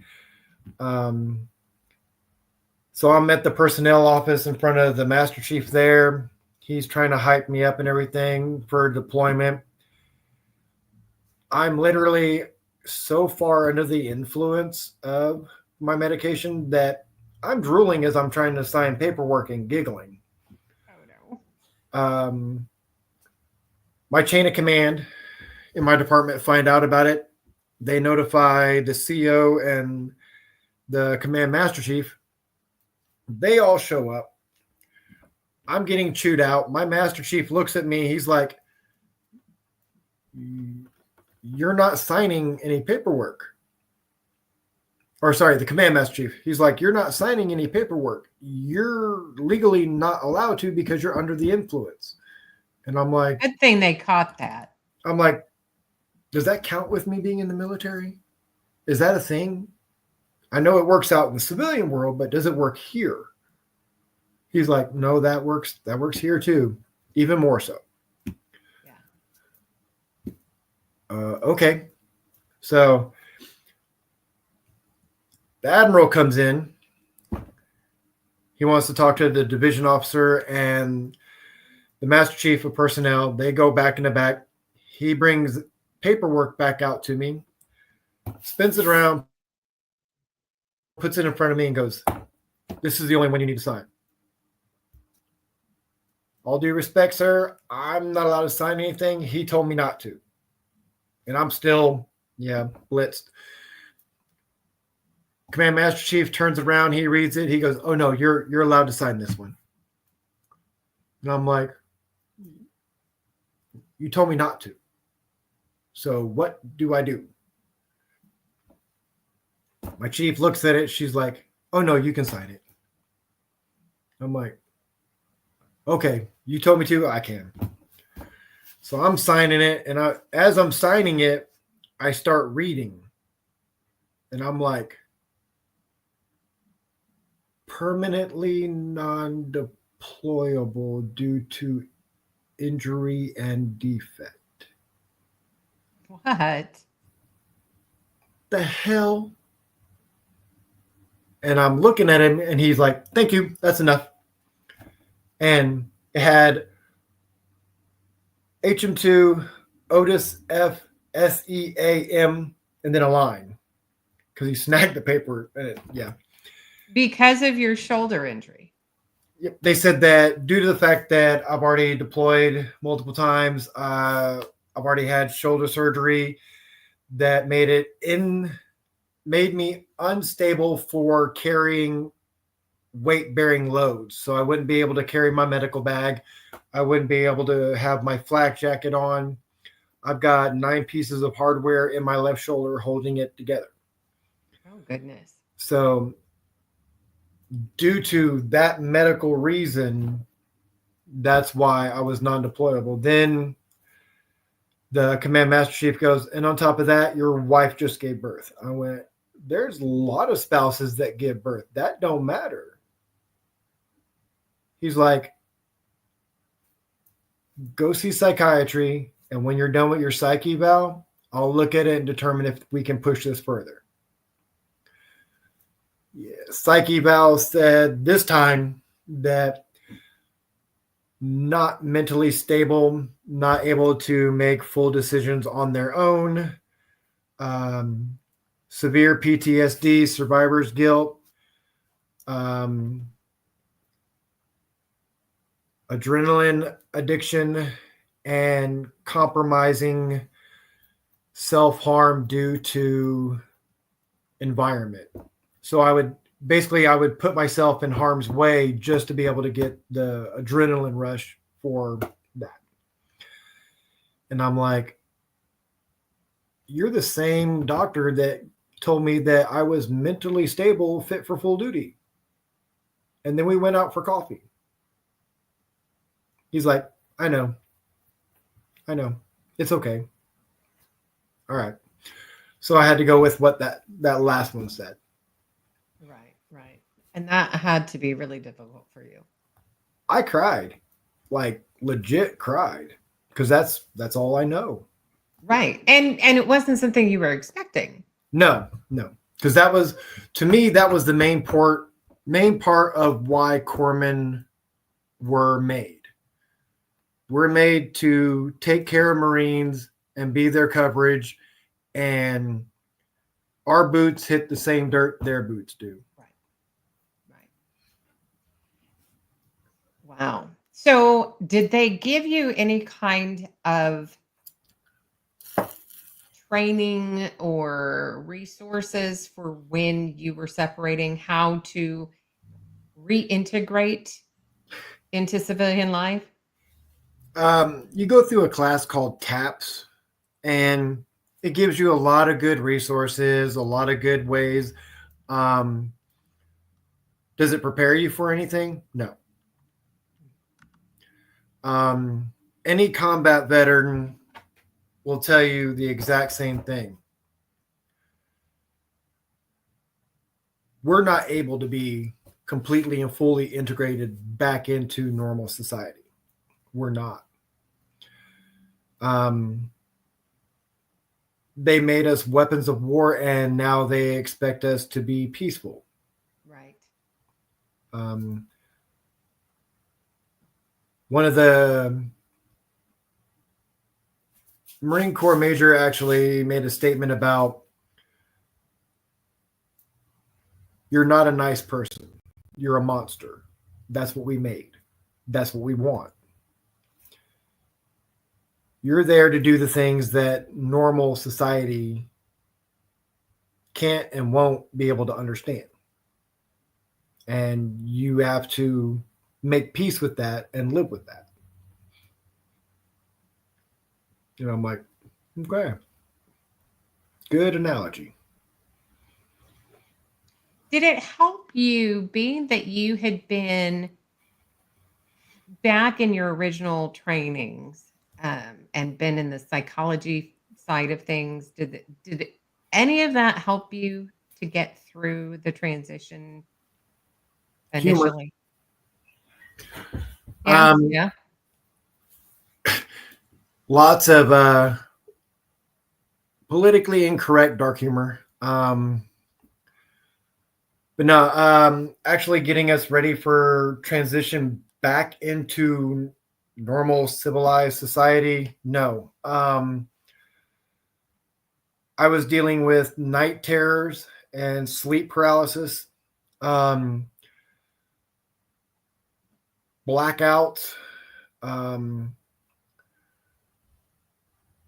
being put on medication at the dosage where I was having chemical induced blackouts, being catatonic for hours at a time because of the medication and the amount of medication I was on. And Was it difficult for you then, being a corpsman, right? And being in the medical side of things, than to be told you need to take all this stuff? it was really hard. It still is, because I don't sleep very much due to the night terrors and everything in the sleep paralysis. My form of PTSD is survivor's guilt. Like I said, my night terrors, the dead come back and question, why am I still here and they're not? And it gets bad on certain months where the voices actually start to make more and more sense. And usually when that happens with people, with veterans with my type of PTSD, that's whenever they check out. Right. And the biggest thing keeping me on the straight and narrow are my kids and my wife. They're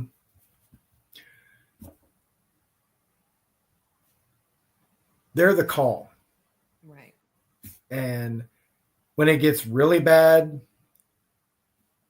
my wife and daughter still make jokes about it. They'll call Reevy, and because of the influence that she had on me and the amount of respect and everything and love that I have for her, she'll ground me to where I'm more focused and my brain gets put back into where it should be. But yeah, my wife and daughter still make jokes about, do I need to call Reby? Are you going to be good? And there's times where they have picked up the phone and called her, and she's called me, and then I have to go outside, get lectured, and have mom talk to me. Right. Right.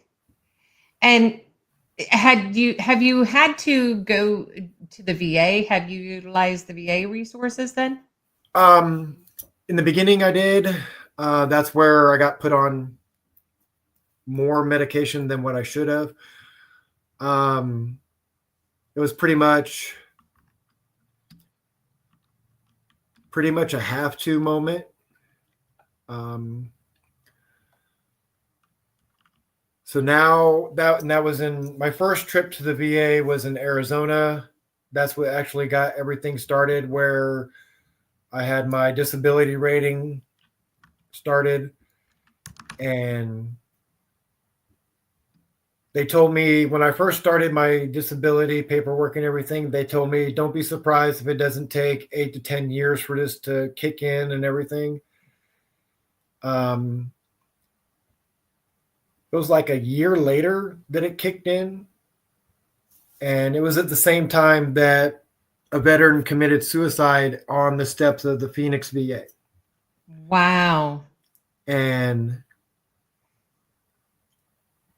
I'm still, after leaving Arizona and trying to get to the mental health side of the VA here in Oklahoma, it starts out where you're okay, and then you get told, well, your provider has to cancel because they're calling in sick, or they have an appointment that they have to go to. So it keeps getting canceled. But yeah, it took a little over a year for it to kick in, and I'm in Arizona working at a homeopathic medical clinic, and we're like, well, let's check the account, see where we're at, because we're in between paydays, and see what we can do for dinner. She goes and checks the account, and she falls on her butt. I'm like, oh crap, okay, is it that bad? She's like, no, look. Holds up the receipt. I'm reading it. It was an entire year's worth of back pay plus the month that we're in at 80% disability. Oh, all of it wow. hit the account at one time. I'm like, okay, yeah. Let's just go get pizza and call it a night. And so we go and get pizza and trying to let everything sink in. And I'm like, okay, all right. And that was then. But now, after moving back to Oklahoma to take care of my mother and everything, with her being an Alzheimer's patient and elderly abuse victim, Oh, goodness. that's the reason I moved back. Okay. So what are you doing now with yourself? Now I drive a forklift. You drive a forklift. Mm-hmm. Okay.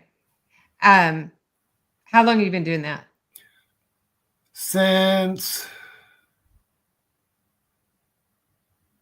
Off and on for the last 3 years. Okay. Do you enjoy it? Yeah, but no, I miss the medical field. I miss the high volume, intensity, that kind of thing. Right. It's pretty much repetitive and mundane driving a forklift. Um, I feel like I don't have the same sense of purpose anymore. Yeah, I could understand that, but sometimes change isn't always bad. It's just different. I hear that a lot. It's different, right? I mean, So and you're some right. You're right. change can be difficult for people, especially when you've done the same thing for as many years as you had. Definitely understandable. And it's how, I guess, it for me would be, how do you mentally get yourself into the headspace of, I have to adapt, right? And to where it feels comfortable. I'm still learning that one. Right. Yeah. It's not an overnight thing. No, and So- I've been out since September of 2012. Yeah, it's been a while. Been a while. Well, I'm really really happy that you agreed to come on and have a conversation with me. But here's my question. What do you do for relaxation? For me, I do a lot of drawing. Can I share some of that? Yeah.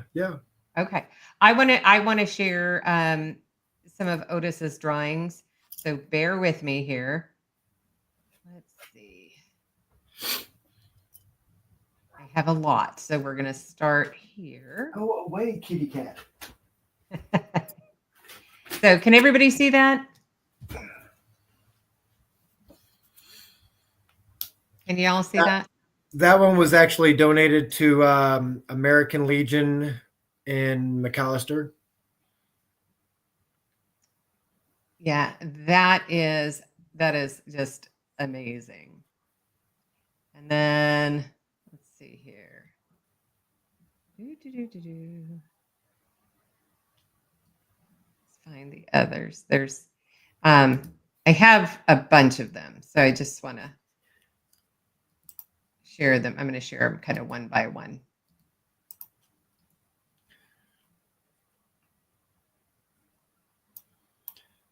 I love the detail in that. Absolutely love that detail. Randy actually has that one. Randy does? Yes, ma'am. I love it. I hadn't even had it done maybe 10 minutes. And he sends me a message. He goes, "Is that one already spoken for?" No, it is now. Okay. So he got it whenever we were at state convention for the VFW. I just love that. And then let's see. What is the size for these usually? On average, I guess. On average,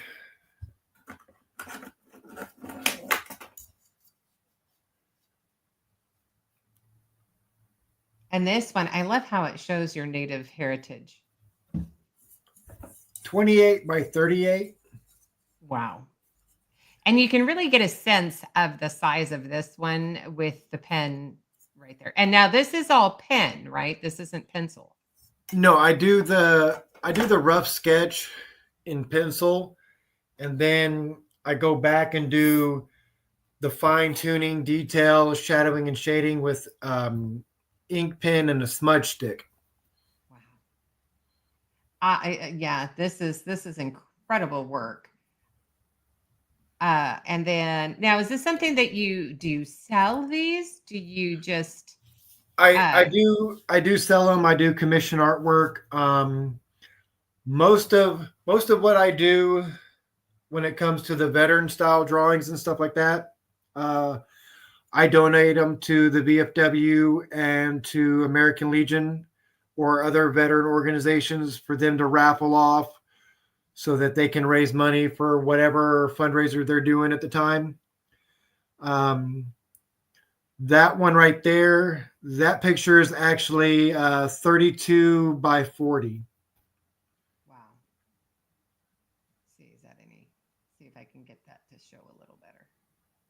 There we go. It's a little blurry. I apologize, but Oh no, yeah. the bigger you make it, the blurry it's going to get. Yeah. Let's see here. I know I've got. Okay, we did that one. We did that one. I think I need to go the other direction. So here, let's see. And we did that one. Okay. I'm still working on that one. That one is really kind of a deep photo, I'd say, because of what you see, right? Yeah, that one, the title of that, once I'm finished with it, is We Never Drink Alone. Very apropos. Oh, oops, I already closed that. Let's find the next one. I mean, you are just super talented, Otis. I try to get lost in the detail, and it gives me something to focus on so that I don't get inside my own head. It's just incredible. And actually, now, did you draw when you were a kid? Was that what made you decide to get into drawing? My grade for art in high school was I made a 27.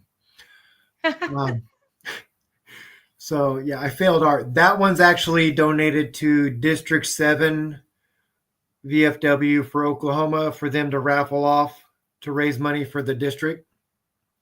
And that one's actually huge. And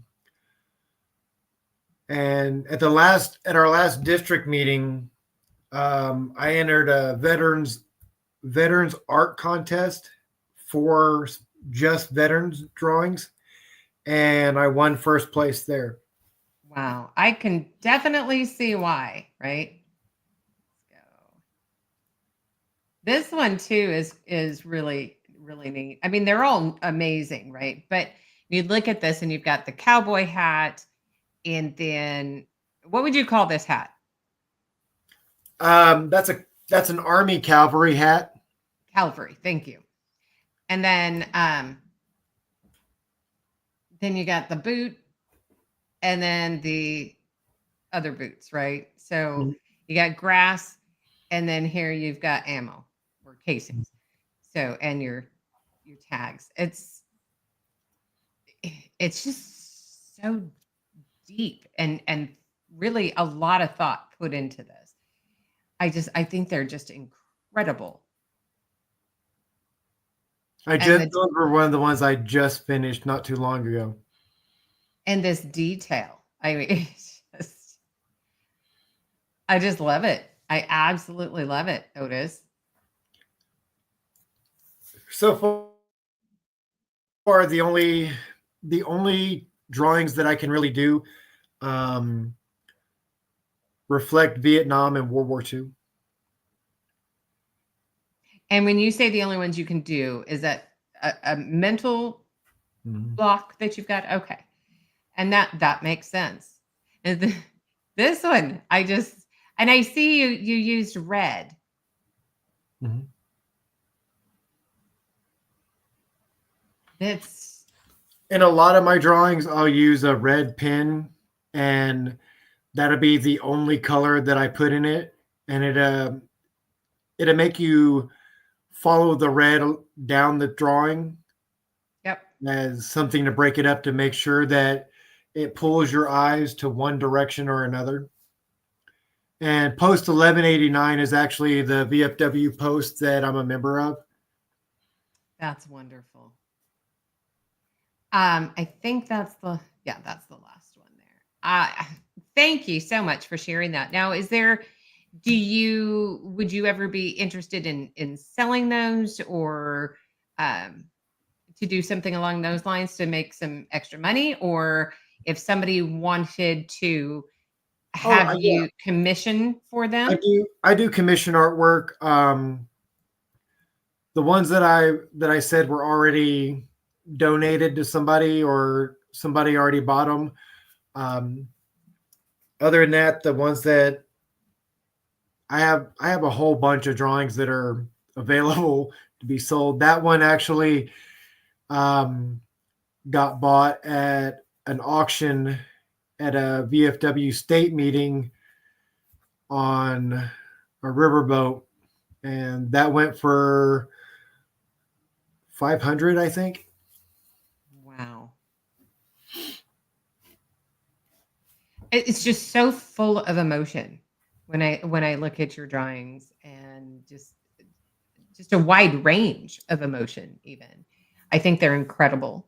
So how can people get a hold of you in order to have a drawing commissioned? They can reach me through Facebook, um, through email. What's a good email for you? And I'll put it out there in the chats. All lowercase letters, Doc Otis 7810 at iCloud.com.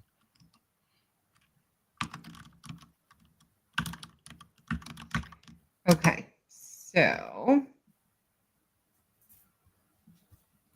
there we go. Doc Otis 7810 at iCloud.com. I think you're going to get a few Correct. people reaching out to you, Doc. So, and then with that, if you could have an opportunity to talk to the newer generation interested in joining the military, what kind of words of wisdom would you have for them?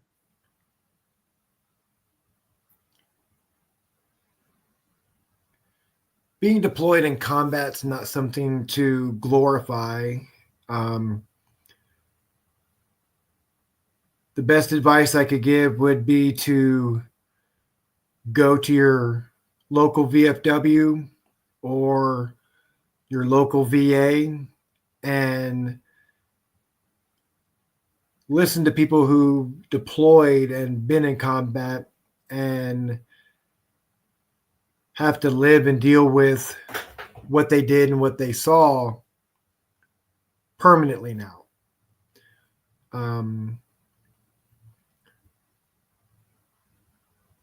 We all have our own demons that we fight. We all fight them a different way. We're losing more and more of our brothers and sisters to those demons. Right. Due to not getting the help that they need and that we were promised, and or just hardship of being able to do what they have to do. Right. And I know it's never easy, of course, asking for help either, right? You have to learn to swallow your pride and the fact that you're not weak because you ask for help. Right. A lot of mostly civilians, from my experience, if you're having a bad day and you're trying to deal with stuff that they don't understand or can't comprehend about what's going on, you need to push that shit down and just keep going. Suck it up. You can't be that way here. Knowing what I know about what I've done and seen, most of the civilians that I have to deal with that have said those things to me,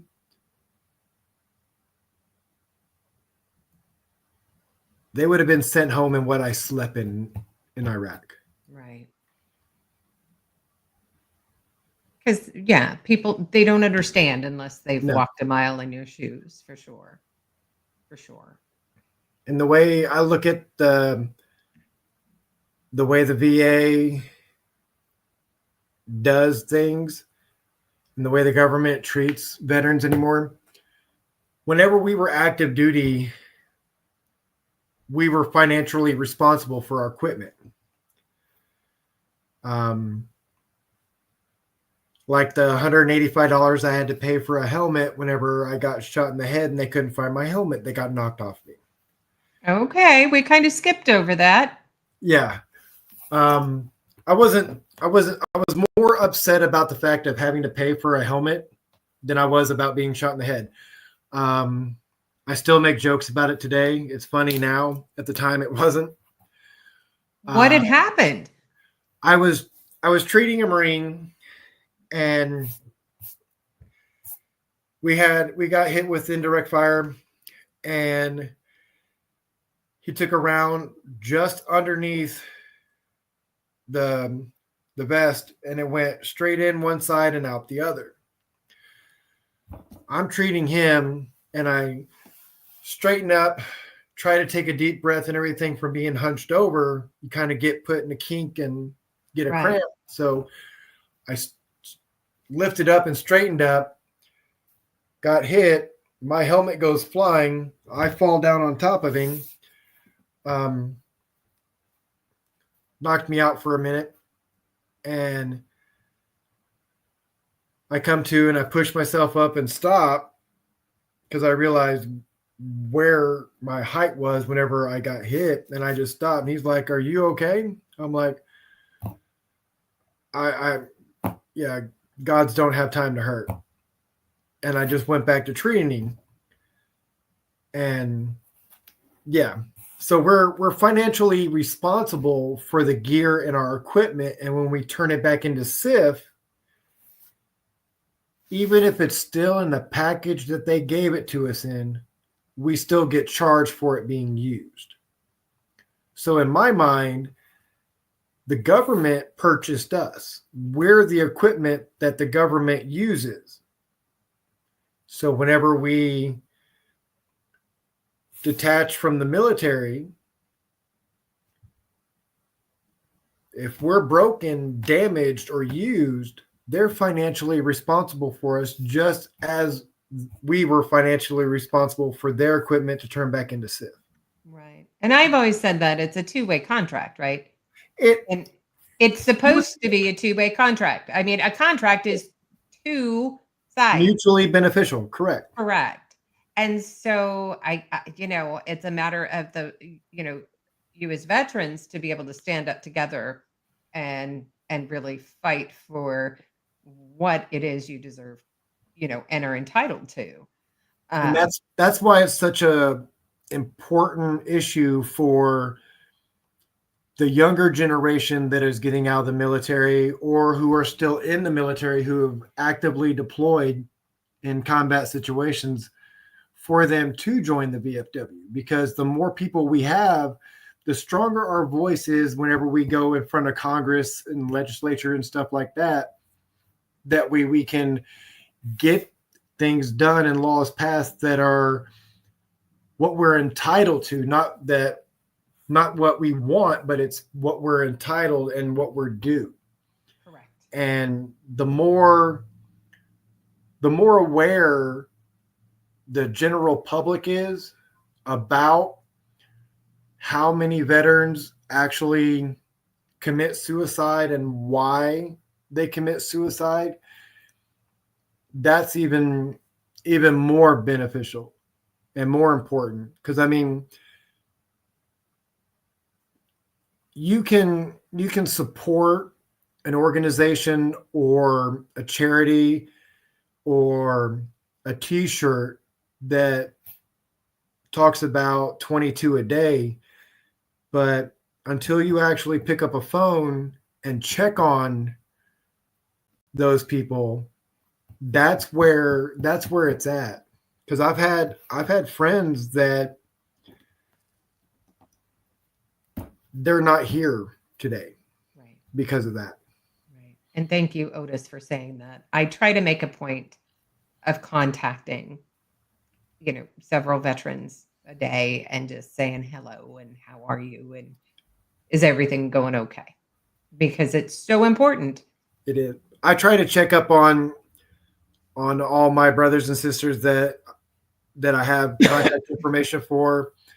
And a lot of the time, it's not that I'm overlooking them or they're overlooking me.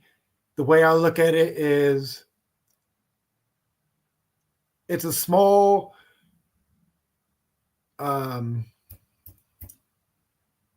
inconvenience called life. Right. We all get busy doing things. We lose track of what we're doing. Anybody that I know that's a combat veteran that has PTSD, no matter what form or type or anything about it, if you have PTSD, you have short-term memory loss. You do. There's times where my wife still has a big book. We call it the household Bible.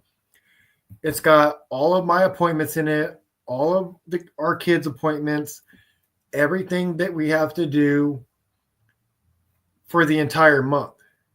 And it gets updated every time I have an appointment change or have to make an appointment or have to be at the VA.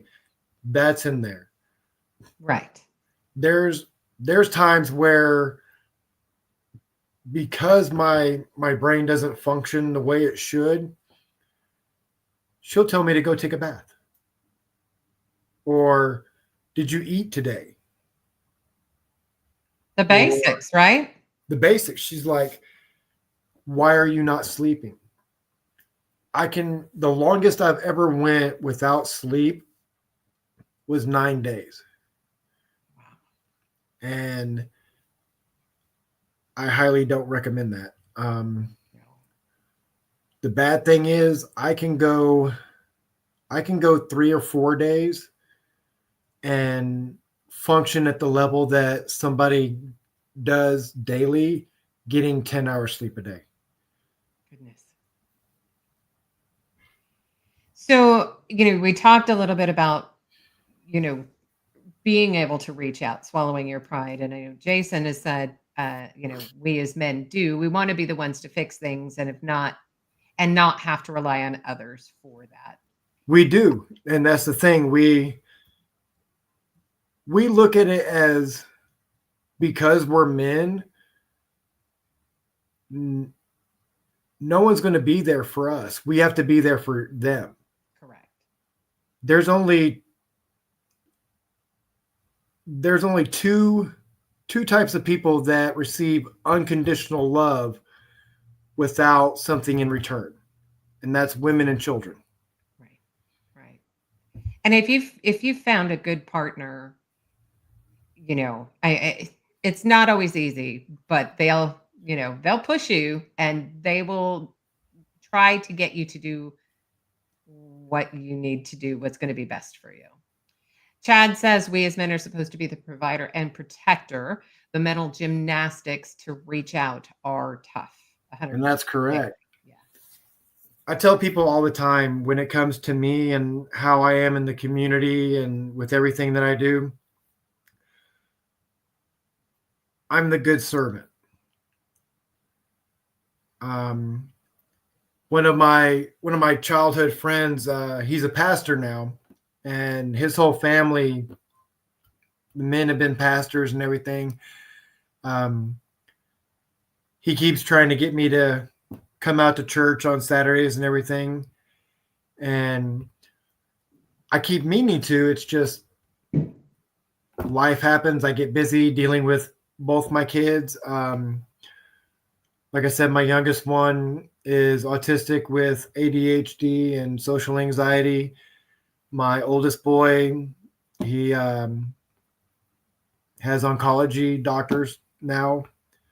Not that he has cancer, it's just that his birthmark, 90% of kids, those birthmarks actually become cancerous later on down the line. So we have to preventive maintenance, keep an eye on it, make sure there's no changes and everything. But after last month or 4 months ago, we noticed that there was a big significant change in a lot of aspects of his birthmark. So error on the side of caution and safety, getting all of his paperwork from Children's Hospital in Arizona, Michigan, and sending him up there to Oklahoma. Wow. So I want to again say thank you, Otis, to you and Tamara, your daughter, everybody, your family and friends who have joined today in the chats, but especially to you for your sacrifice and service and your continued service today. Before I get too far, I do want to say, if anybody out there in the chats has a question for Otis, please go ahead and put that out there in the chat. And then, so Jason said he'll be reaching out to you for a piece of art if you're willing. And, Definitely. And the only thing I will say, the eagle that you had up there, that took 3 months. Wow. The battlefield cross with the tribal stuff on it, that was 2 weeks. Wow. Okay. It's quite interesting, right? From one piece to another. And it is. Just the detail. And it's not even so much what's up close, it's what's behind, right? That catches your eye, that is really impressive. So Chad, I know he'd had a question about any of the work. Do you have it listed or a web page or contact information? So I shared your email down below so he can contact you through that. All of my artwork I post on my Facebook page. If you want, you can, or I can. And that's it's under Otis Seamon, right? Simone, yeah. There's Apologies. two different ones. That's the thing. So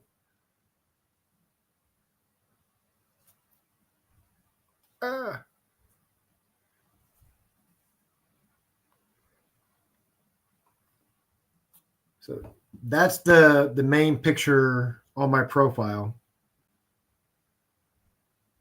Okay. All right. So yeah, you can go out and take a look at that.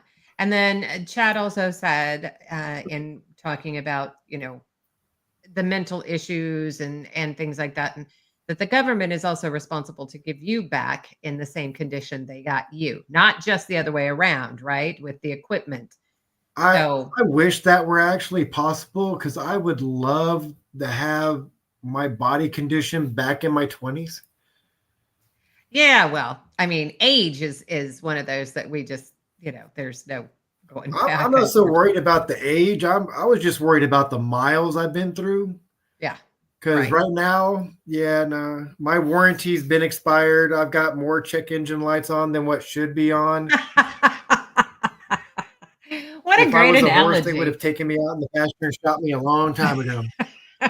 It is. Goodness gracious. It's been an absolute pleasure, Otis, having a conversation with you. Yes, your wife called you a dork.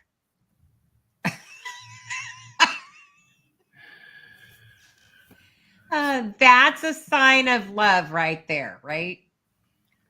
Yeah.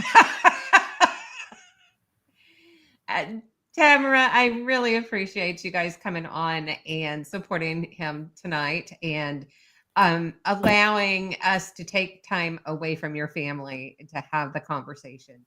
And the hope is that having this conversation with you and putting it out there may help another veteran to know, no matter what they're going through, they're not alone, and that there is a whole network of veterans that they can reach out to.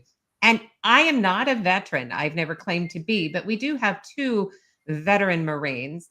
And so, of course, through doing this, I mean, there's several veterans out there that, we've become good friends with and are in communication often. So if ever somebody needs a veteran to talk to, feel free to reach out to me, because I can at least help get you in contact with somebody, as well as, the different branches that, specific veteran might be in.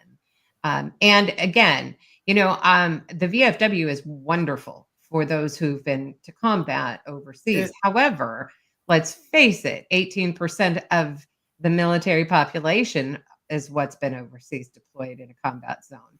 The remainder have never seen combat, right? So, and there's the American Legion for them. exactly right. To do that. Plus, you also have Mission 22, Yes. which the VFW works hand in hand with a lot. We talk about it at our conferences. Every time we have a conference, we talk about it during our district meetings. We have state service officers that are a good point of contact through the VFW for that. You also have DAV, which you can get in contact with. And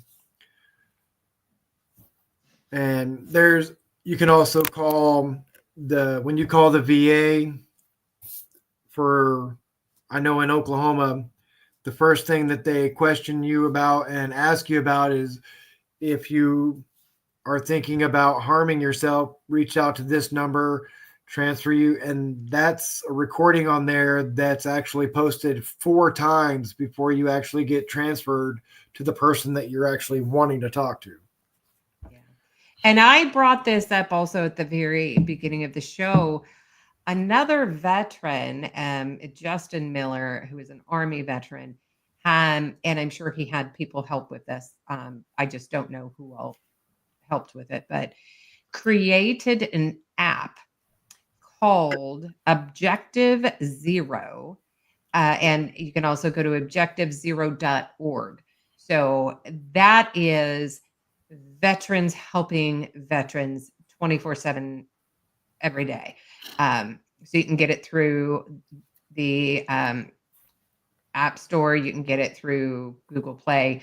And a couple of people, when I learned about this last week, a couple went right out and actually just went on it, and you put in your information, and then like so many people start messaging you immediately, right? Even if you're just, for the first time signing up, if you said, hey, I'm a little depressed. It's like a ton of people right there immediately start messaging you to see how you're doing.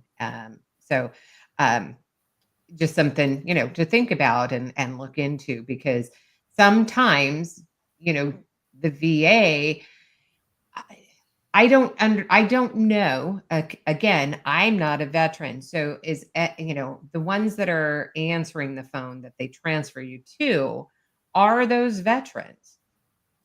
Some are, some aren't. I know that there's a veteran in the VFW and in my district who was having a rough time and actively reached out for help through the VA, and actually was told that there's a waiting list for beds, and for you to be able to be seen in-house, we can send a police unit to do a welfare check on you. Most of the time when that is done to a veteran, because of the state of mind they're in, they become what's called suicide by cop. Right. They're very combative, and We're looked at as psych patients who have had extensive training. right. So we're not presented with the same type of leniency. I've actually had police officers tell me that if they come in contact with a combat veteran that they know who has been deployed, whether it be for domestic dispute or anything like that, they're told to shoot first. That's crazy. Let's hope some of this we can work towards, legislation, and help bring some common sense to the issues. Common sense isn't so common anymore. Like I said, we can hope, and the more we press that issue, maybe we can get there sometime. But Tamara also mentioned that both the Legion and the VFW have an auxiliary for immediate family, and I am proud to Right. say that I am a lifetime at-large auxiliary member for the VFW as well. So, and they're a wonderful place to be able to get together and have that conversation. And there are so many 501c3 nonprofits out there today that help and gather veterans together, coming together, bringing you together to do different things, to get yourself out of your own mind, even if it's for a short period of time. And they're all free. Mhm. There's things if you want to fish, there's things if you want to hunt, Mhm. there's nonprofits if you want to work with horses, if you want to learn to play guitar, if you want to probably take art classes, if you like getting outdoors and overlanding, as Chad, who's in the chats, can tell you, right? In Oklahoma, they have Operation Freedom Outdoors There you that, go. that does Okay. that. Takes veterans on hunting trips and fishing trips and stuff like that for free. Yeah. It's Um, amazing, right? Take advantage of those I'm actually because working on trying to put together um, a veterans retreat. Go camping for 3 days on a weekend, nice. and I've actually got where one of our local markets they said they would donate the menu for free. That's wonderful. But I'm still working on that. I'm trying to get more of the guys that are more my age or younger. And I'm 51, but trying to get guys that are my age and younger so that we don't have to worry about any medical waivers or stuff like that. I mean, I get around with a cane, but we also have to worry about other people that have wheelchairs and stuff like that, or other things that prevent them from being able to be away from cities and stuff where they have access to good medical care. Correct. Well, as I stated in the introduction too, so Mind Overland, hopefully barring weather and everything goes well for Veterans Day in North Carolina, Nebo, North Carolina, they're going to be doing their big gathering for veterans. And, you can bring your camping gear, tents, whatever, bring it out there. And it is going to be a ton of fun. Lots of veterans. I went a couple years back, my husband and I, and it was just amazing to hear the stories, to, be around the veterans and just watching the camaraderie as well, right? The teasing and for the different branches and such. And you could just feel how light everything was, right? Um, and that warmed my heart because, just knowing how people are, right? You tend to gravitate to like-minded individuals. And I think that's why, to me, things like that are so important to have. So if you have that opportunity and you like to get out and about, that one is open for veterans, their families, as well as those veteran supporters like ourselves. So it's a lot of fun and great people. So again, I want to say thank you to you and everybody out there in the chats, as well as those who may be watching this later on in the recordings. But again, please, after the show, be sure to hit the comment, go in and put a comment, hit that thumbs up. but most of all, hit that subscribe button because I really, really do want to give away some stuff. So again, it's been an absolute pleasure. Jason says, thank you for your service, sir. And thank you from me and from my heart. And I do hope we stay in contact because I want to know what's happening. Want to know, Yes, ma'am. anything new that's coming that you're excited for. You keep me posted. I'll put it out there for you. I can do that. Well, everybody, I'm going to go ahead and get this wrapped up. Otis, if you want to stay put for me, and I will see you backstage. Let's get this going. All right, everybody. You guys have a wonderful, wonderful week, rest of the week coming up, and we will hopefully see you next weekend.